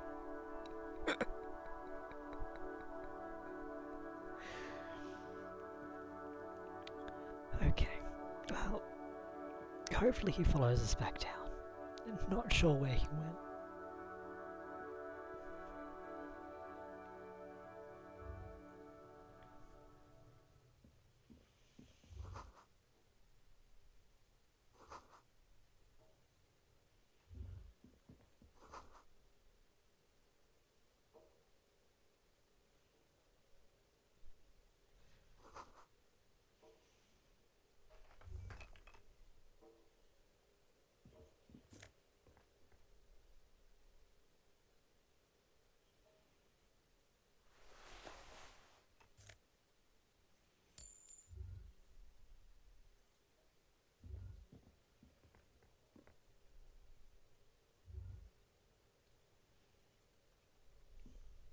Yes?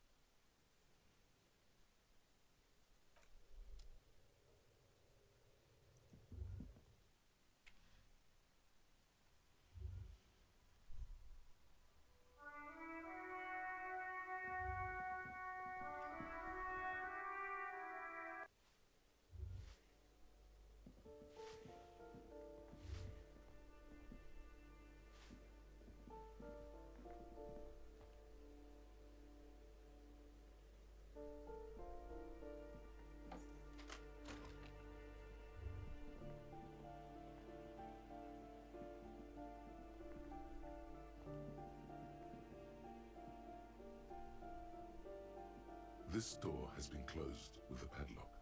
A chalk-drawn number on the board says number 11.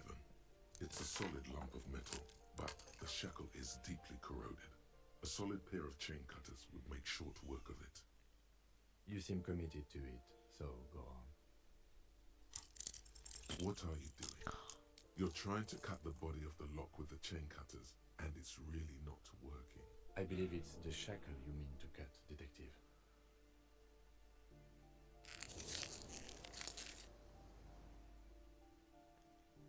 Perhaps you should give it another go.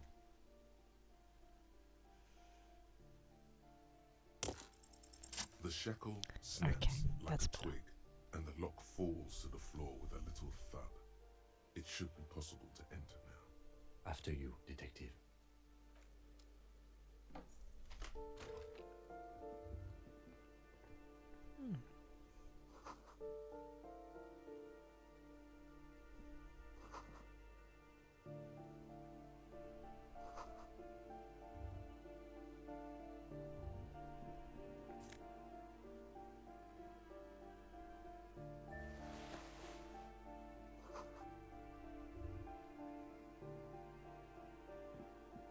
A plaster cast bust depicts a middle-aged man with impressive sideburns.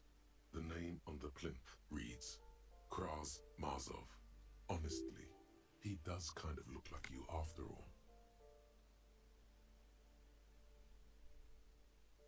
Hold on a second. Is this why you broke in here? To find out whether you're Krasmazov? Sure you are. Well, you both do seem to share an affinity for sideburns, but it seems like old Kras here didn't drink nearly as much as you. Very well. Let's look for identifying features then. Doesn't he have a birthmark right here? What about you? Alright, but here's the big thing. Krasmazov looks Samaran, and you don't. Good, so you're not him. It's decided. You are not the most famous philosopher of the modern period. The White Star, the photos on the wall. I think we have broken into the apartment of a young communard. How fitting. Whoever lives here definitely shares your enthusiasm. There aren't many communists around, not after the revolution. Some youth still keep the ideology going, it seems.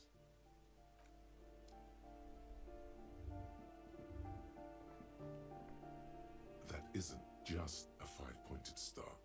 It's an inverted white pentagram cradled in a wreath of antlers, the iconography of communism. The star and antlers was developed in the 6th decade of the last century and quickly adopted by Mezov and the communards during the revolution. Even today, half a century after, the star and antlers retains the ability to evoke hope, disappointment, and fear in equal measure. To symbolize the toppling of the old order. Also, some social democrats were already using it. The wreath of antlers represents a natural crown. It was about building a society that could exist in accord with the natural world, and at the same time above it. Because white is the color of peace. Gone is the glory of hope. Only the scribblings of impoverished students remain in dirty hallways. You are the big communism builder now. It's you or no one.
So, how do I get up then?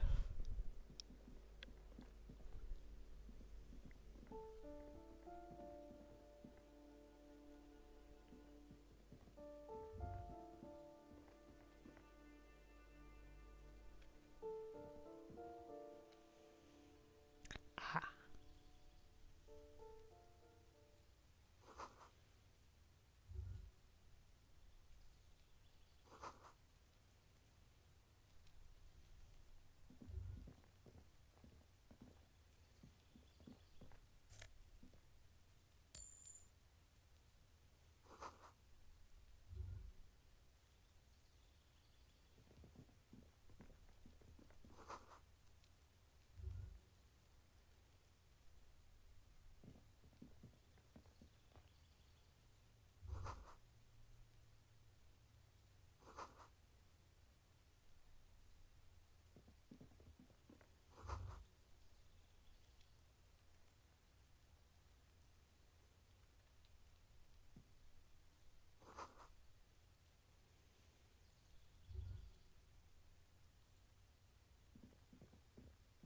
This door is made of metal and appears to be reinforced. Someone here really values their security. Number 28. This is where the cleaning lady said the smoker on the balcony lives. Let's see if anyone's home. Knock on the door. No one answers. Looks like the young man we are looking for isn't home. I think our best chance to catch him is in the evening. We should return tomorrow after we have finished with our day's work. How about 9 p.m.? Sound good? The smoker on the balcony. This is why we're here, right? He might know something about the murder. So tomorrow 9 p.m.? Don't worry. It's mostly all still here. You can remember things. You got this. Tomorrow, 9 p.m., right here. Apartment number 28. Good, let's go. Damn. Turns out it's quite tricky finding someone in a big apartment building. Don't worry. You'll get him. Remember, tomorrow. He's probably gone for today.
Okay.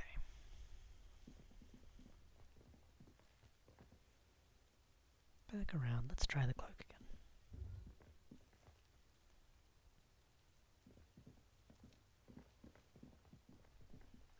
Just an ordinary wall. Nothing to see here.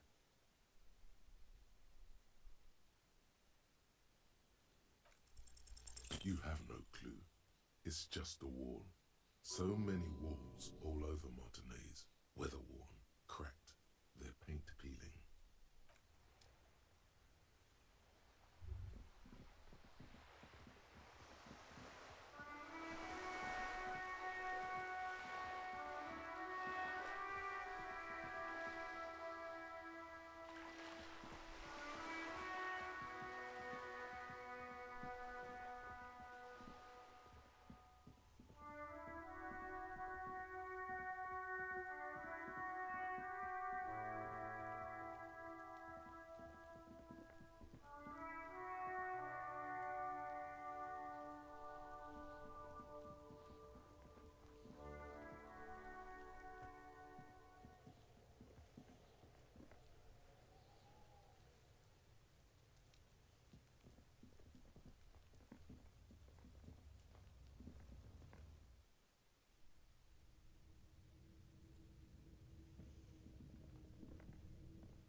tarpaulin cloak with possible RCM markings is still caught on the railing.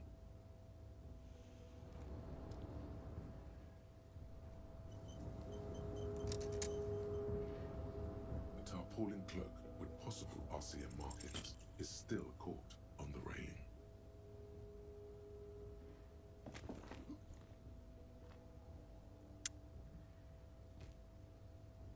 Nope, no. That's still too high. What were you thinking? Sure. Just be careful, okay? Looks like you almost strained a muscle there.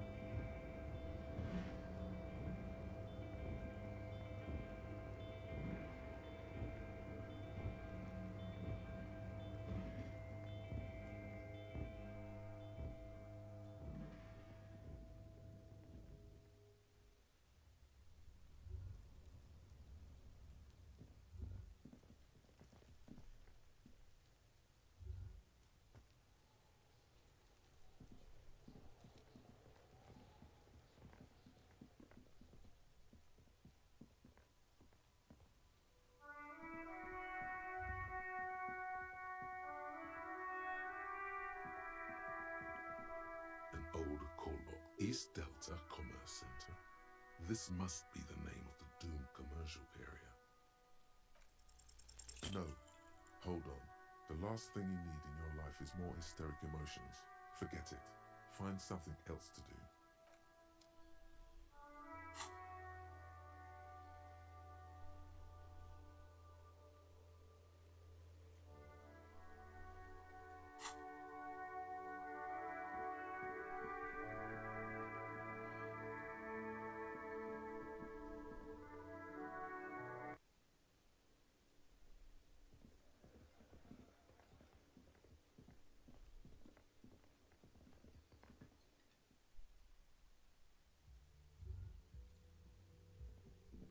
The door is closed. This door can only be opened with a key or from the inside. There is no answer. You hear the shower being turned on. Somewhere inside. Still no answer. Still nothing. The lieutenant gives you a quick glance.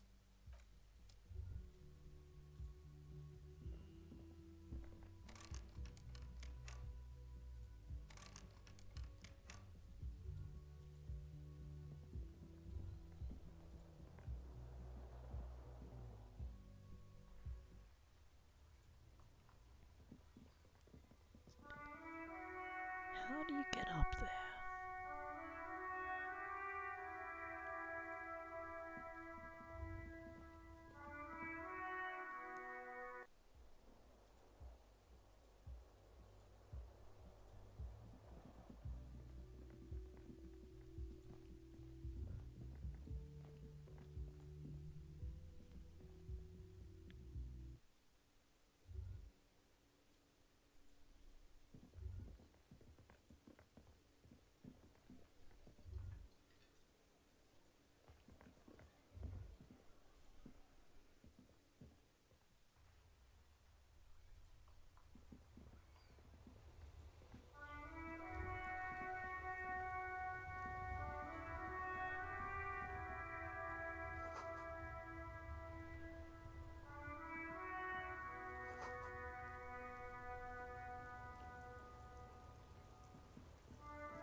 Good morning to you, officers. A burly man hangs out by the waterlock, carving up a generous serving of salami with an old hunter's knife. His eyes are fixed on a man side of the waterlock and on an enormous billboard that has fallen down into the canal between them. I wasn't here to witness it, but those look like tire tracks on that sign. Weird, huh? Then again, plenty of daredevil drivers in Revachol. Too bad it also takes a year and a day to repair anything around here, especially a waterlock. The rest of the coast is closed off till then. Sure thing. It is salty, it is savory, it is chewy. The hangover only makes the salami more tasty. Want some too, officer? Why not? Well, there's the fishing village, an abandoned fish market, a bizarro church. Not much use to the congregation, though. There always seems to be something wrong with it. Yeah, not really much else. Just bombed out ruins.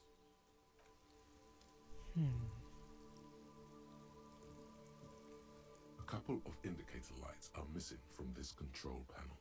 Loose wires dangle from the now vacant holes. In the middle is a lever. Beneath it, a small metal plaque. This panel usually closes the waterlock, turning it into a bridge that lets you cross the canal. But there's a crashed salmon and butter sign in the way. Pulling the lever probably won't do anything. You pull the lever all the way up until the metal clicks against the contact pins. You hear a soft clunk. Then, nothing happens. A spring brings the lever back to its original position. You still need to close the waterlock to get across the canal, some other way. Wasn't there a sign over there saying functionality will be restored on Wednesday morning?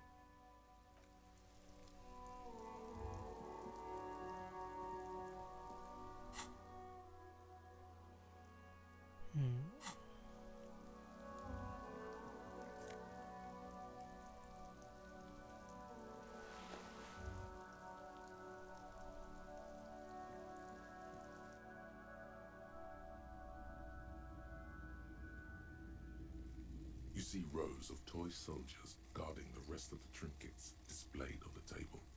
Some on horseback, others in rags, others yet in bright blue uniforms. All are stern and unyielding in their duty. Why? What's this? A headless man riding a horse? A headless man wearing futuristic tracksuit trousers that say foul? Oh, that's the Headless Phone Rider. The Headless Phone Rider. It's an urban legend about a man who rides the streets of Revachol sporting a fawn tracksuit. As you see, he's missing his head. 50 cents. Bargain price. I'll throw in the tiny cap too. I think he's looking for it, or something. That part of the story has many interpretations. He lost his cap when he lost his head. Perhaps he's looking for the head.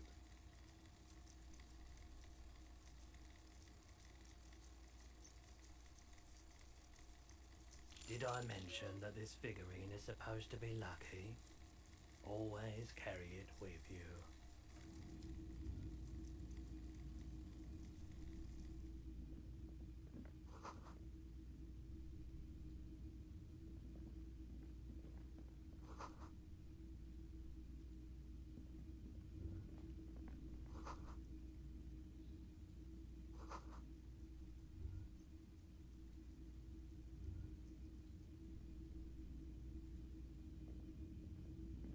A typical Martinez streetlight sits among assorted floor and table lamps.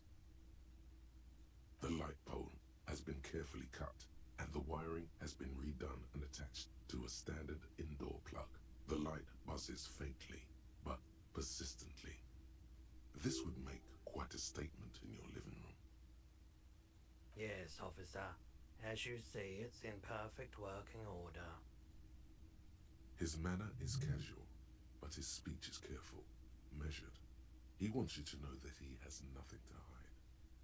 It was brought to me to be altered.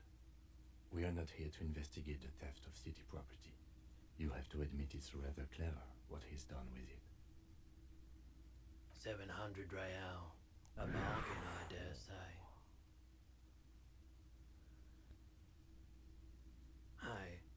don't know where it came from, but it's not every day you get to buy and sell something so extraordinary.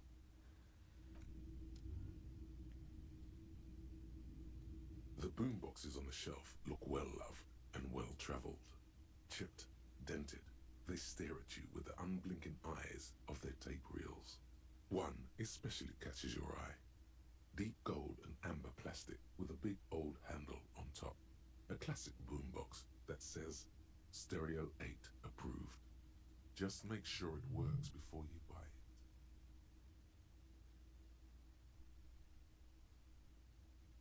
Absolutely. I've tested each one myself with recordings of speech, found sounds and music from a variety of genres, even though I don't really like music. If police work means playing tapes, sure, you can use it for that, or any other time you'd need to play a tape. Is the Harman Welshie W2, made in Vespa, designed in Seoul, plays all reel-to-reel formats, 2mm, 8mm, 12mm. It's even got a little radio in there. It'll set you back 12 real. Do I need that for the karaoke? It's not often that I see officers from the RCM in my pawn shop. What can I do for you? I haven't had any problems myself, though some of my customers have complained about inconsistent law enforcement. Who are your customers usually? All kinds of people come through here. Locals, travellers, people looking for a deal, people looking for a keepsake, people who are terminally bored. As you can see, I have a wide selection of goods for everyone to choose from.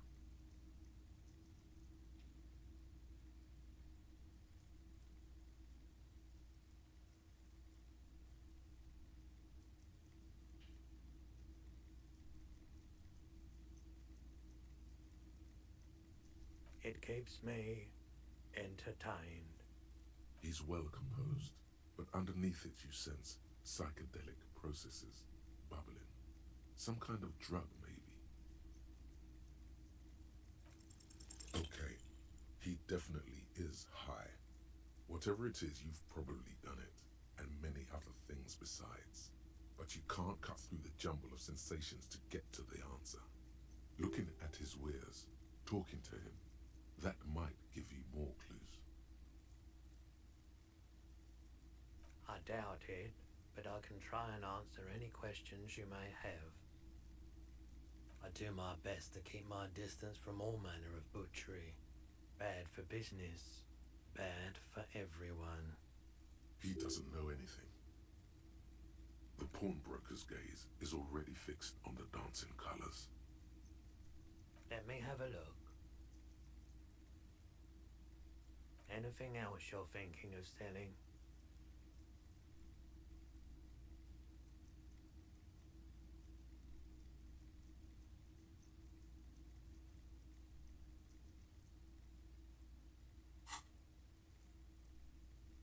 Another time, perhaps.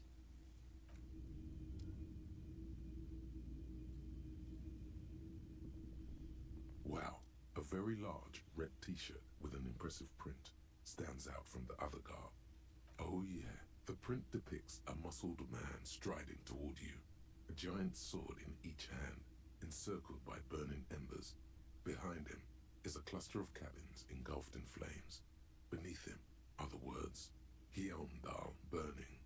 The antlers on the hood of the man's cloak and his piercing blue eyes are familiar. Smells like worn cotton and a little old sweat there. Worn cotton with a side of flea market or trash bin. Sniffing is okay, but please don't try anything on. Can't have you leaving your photon emissions in the fabric of things you're not going to buy. It's the man from Hyundai. Walking away from his burning village, yes.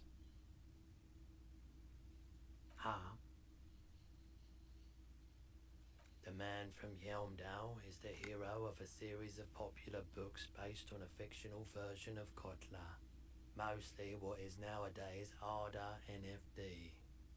In fact, most people don't think that man from Yelmdale ever really existed, but they are wrong. Hyandal isn't a real place. Neither is the man a real man, of course, but both the man and Hyomdal are an ontological necessity. But hey, it's not worth getting into an argument about. Wow, what? I mean, even if the man from Hyomdal didn't exist before the adventure novels, the stories have made it so that he has. It's simple, really. Okay. You sound skeptical. It's not that complicated. All that's required is a more robust understanding of cause and effect. Besides, I've been to Kotla, though not quite as far north as the Hyondal, and watched northern lights travel across the sky. Very unique, energetic tides there. It's for the best, because Eamdal is not a real place, and thus he could not have gone there. His theory isn't exactly incoherent, but its logic does suggest some unusual neural activity. Interesting. 2 real. That's dirt cheap. But why? I deal in goods, not services.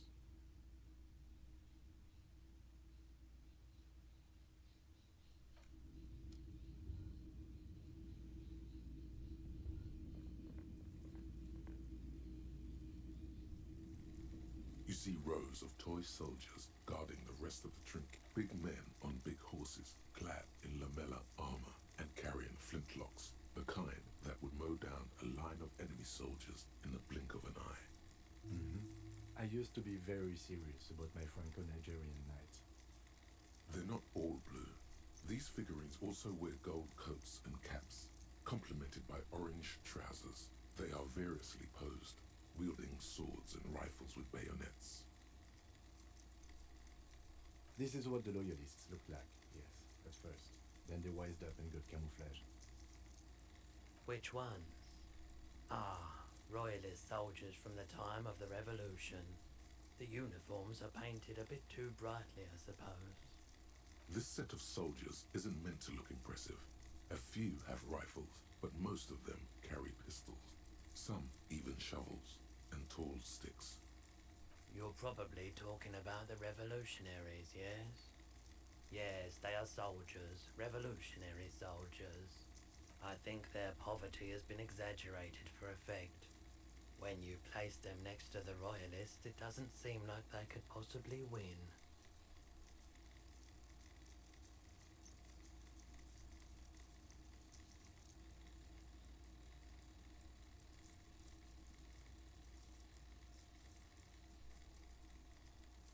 Maybe.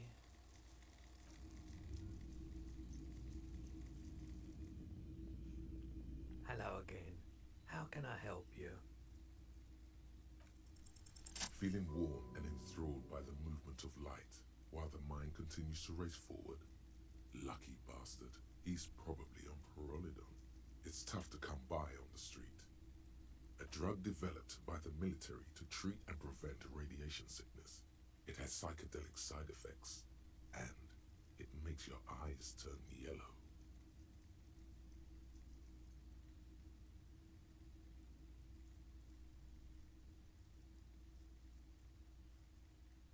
I try to keep the shop at a comfortable temperature.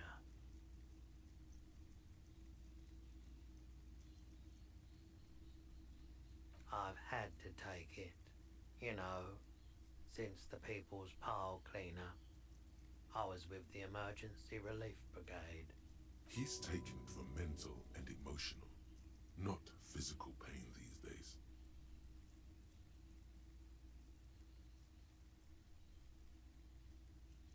A bad idea. Some poor leftist built a particle decay generator in hopes of bringing affordable electricity to underserved communities. It malfunctioned. Radioactive waste everywhere.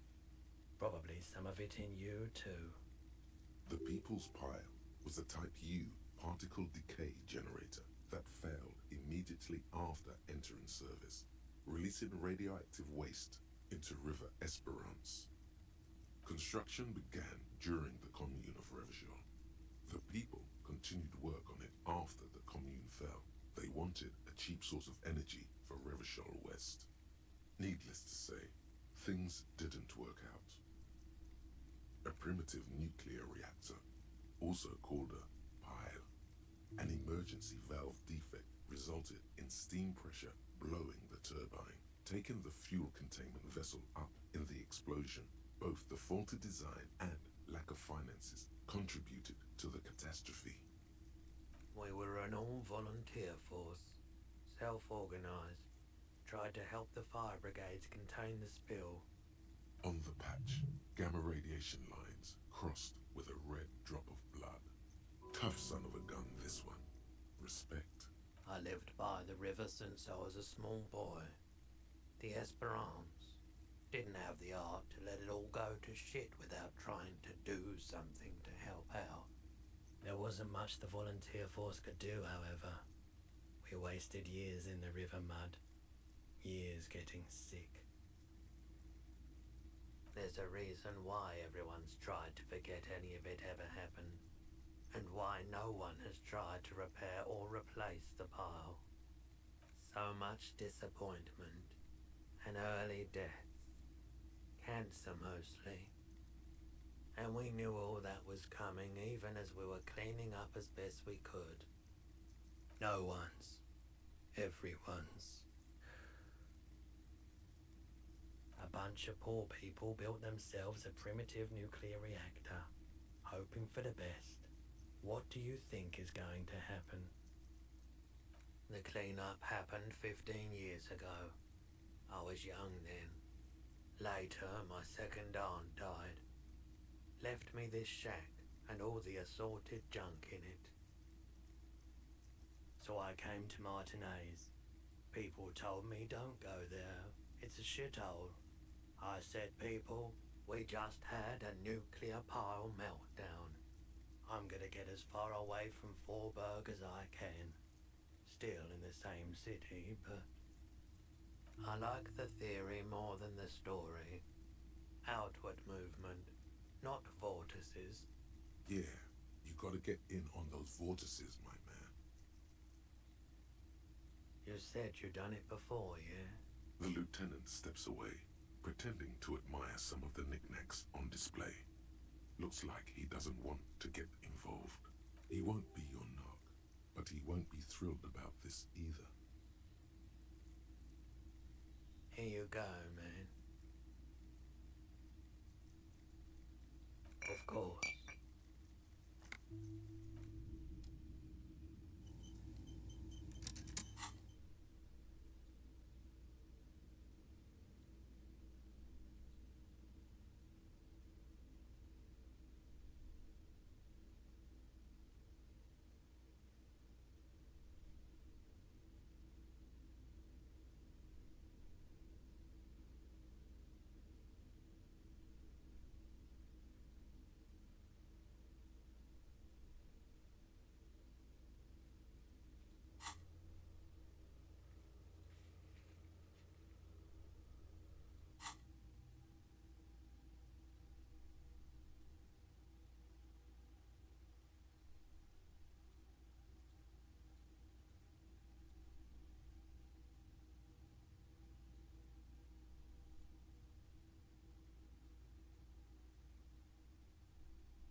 Oh, it's that again.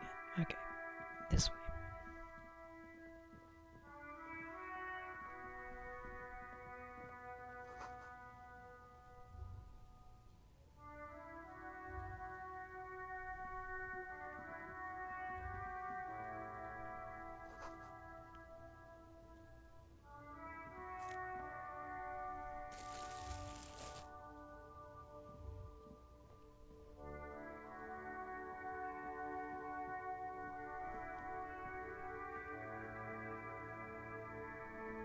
There's a pile of cheap sunglasses in a small box, a variety of shapes and colors.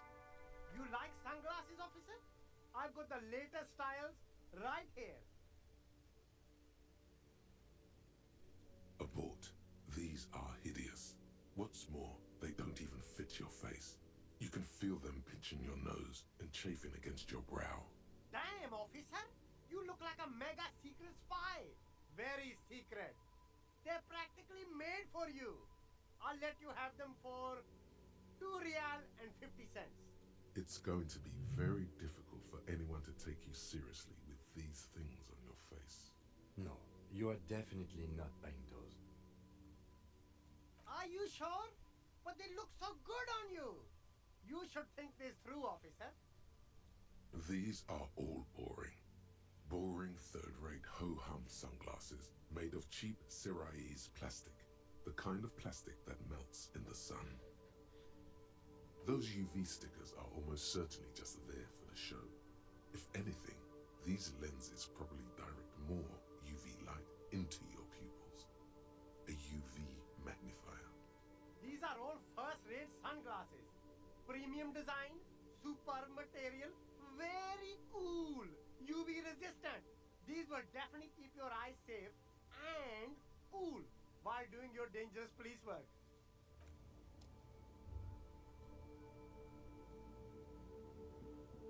There are clothes inside.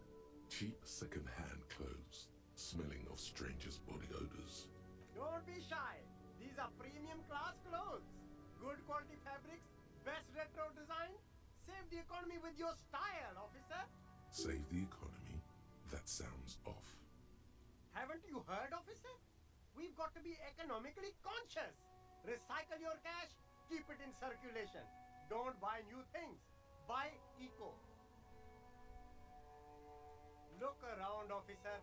You see all these premium goods just sitting there, not getting bored? We've got to keep the flow of goods moving. Is this really the economy we want to leave to our children?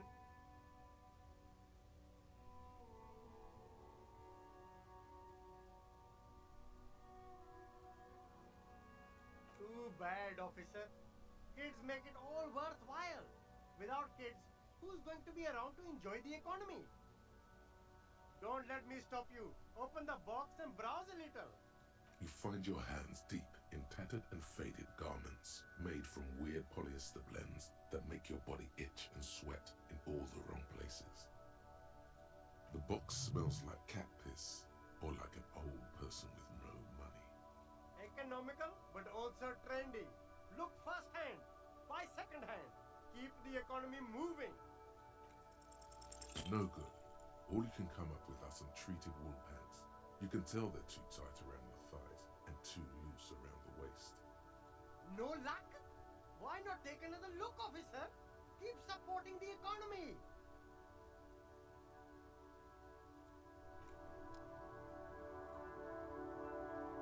You see two lowly, defeated speakers, thralls, slaves basically, perched atop them like conquerors surveying the land. A pair of found, durable wear sneakers, ultra series.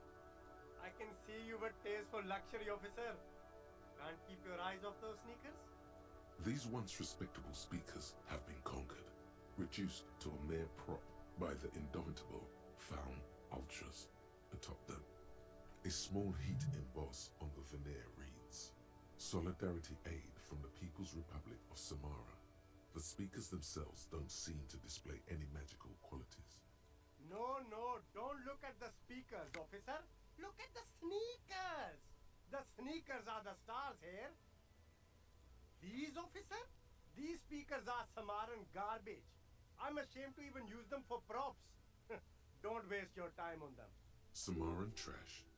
That sounds like they're from the Samaran People's Republic, produced under the dictatorship of the proletariat. A pair of Faun Ultras. The design is impossibly sleek and simple. A futuristic silhouette with a sleek monochrome colorway, a jet black upper, and a silver-lined midsole.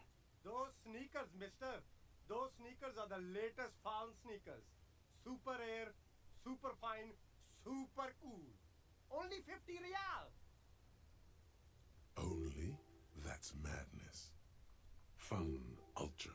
Wear the future. You remember the slogan from some magazine.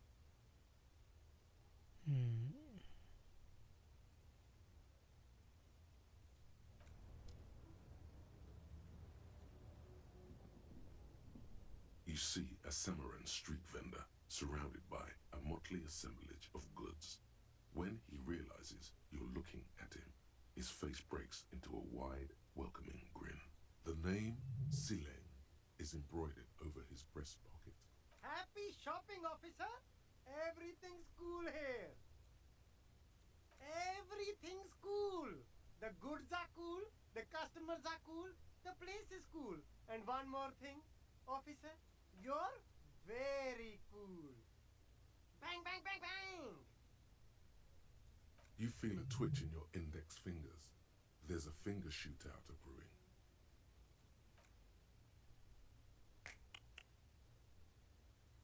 Don't shoot, officer! Have we got an arrest here or just a shakedown? Good one, officer! Ha! You're a funny guy! Now what can I do for you? Then fire away, officer! Me? It's a boring story, officer. Who cares about the past? I'm all business now. All Revachol. This man probably comes from Seaguy, sometimes known as the Apricot Suzerainty, an archipelago in the Samaran Isola. Apricot Suzerainty calls to mind an era when the Seaguy archipelago was colonized by Revachol. It's a bit of a slur, in other words.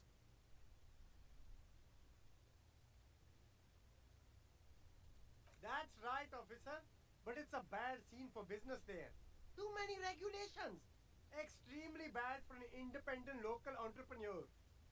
Hey, why not support this local entrepreneur? You can start by buying a pair of sexy pants or cool sunglasses. Maybe some macaroni? Drugs? I don't go in for that, officer. Drugs ruin lives. Unless you're into drugs, of course. In which case, drugs are excellent. Mwah! Tasty, tasty drugs. That's so cool. You investigating the local drug trade like some cool narc? But I am not a lorry driver. I am just a street vendor. I don't know anything about that. A blatant lie, sire. Yet he tells it with such conviction.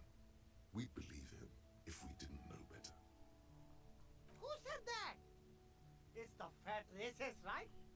I bet it's him. He has an agenda against me because I'm an immigrant who works harder than he does. He's a hater. So you admit you're a lorry driver? No, I just said I work harder and he's an asshole. I'm... Realizing he can't get out of it. Smart man. Okay, maybe I'm a lorry driver too. A little. But that's not the most important thing about me. That's my day job. This is my dream. Exactly. It's such a small part of my life. It's in the rear view mirror now. I'm climbing out of that hole with ingenuity. Nothing. I told you. I'm not a dumb guy. I don't get involved with that crowd. And what crowd is that? Crowd. You know, the drug crowd. No, he wasn't talking about an abstract crowd. It was that crowd.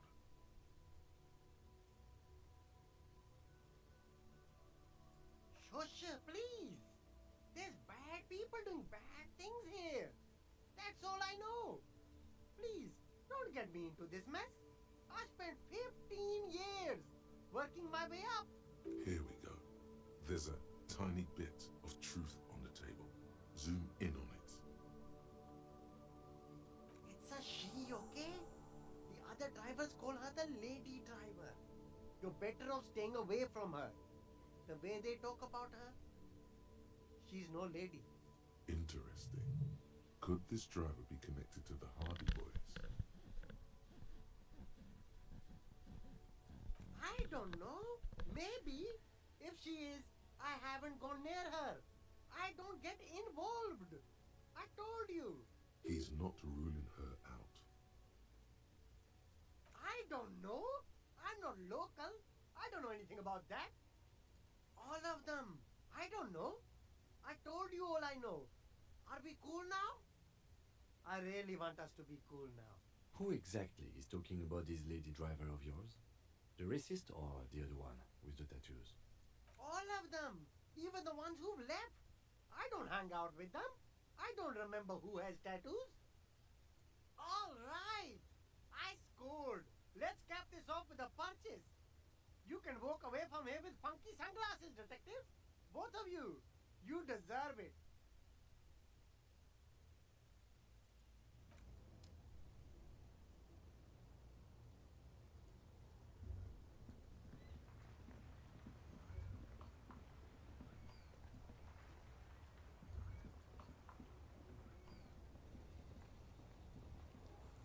Now it's turning into a kind of a snow limbo, man. What's on your mind? I don't want to talk about that. Man, I was hoping it isn't going to be her. All I can say is, she isn't around here anymore. She isn't some evil drug trafficker. And I don't know where she is. I didn't, man. I told you I was hoping it's not her. That she wouldn't be mixed up in it. It's true. We would of course lie. But a kind heart is tricky. Bah. Emotional rhetoric. He knew something and he didn't share it with you. That's a fact. Thank God I don't know. People here call her the lady driver. She kept her name a secret. From me too.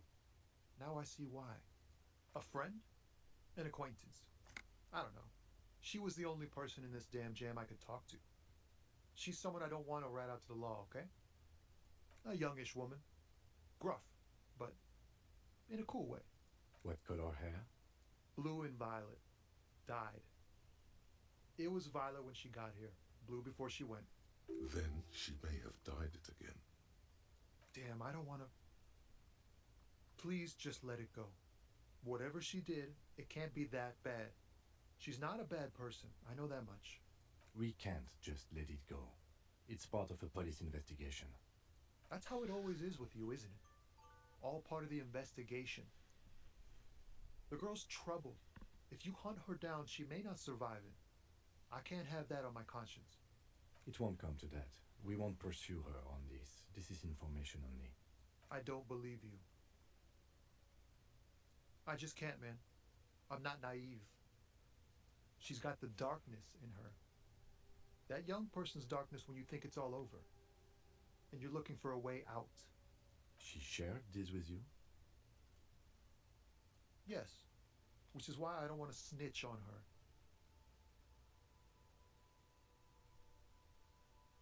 I heard the rumors. I saw the other drivers looking at me strange when we talked. And she told me, too, that she's had a violent life. But I wasn't afraid of her. More like for her. Did this violent life include drug trafficking? Well, it looks like it did now. But we didn't talk about that. We talked about life, you know? She talked about her mind.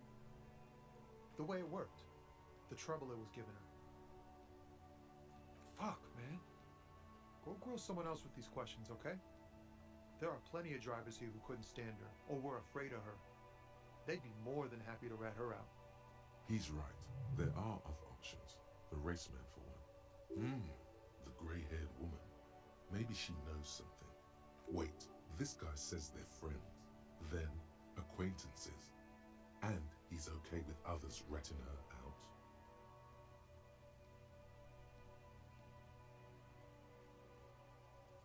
fine. I don't want to be a butcher. And I don't want to be a knight either. I just want to be a person who can sleep at night. A little fame wouldn't hurt too.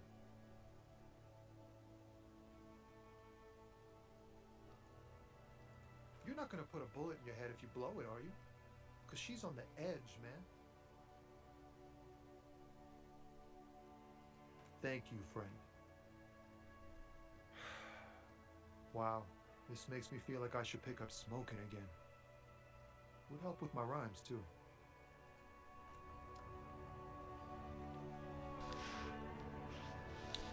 It is 5 p.m. here, so I am going to leave this for today. Thank you everybody who watched. Thank you to the bot. And I will see you all probably next weekend, maybe an evening this week. Bye.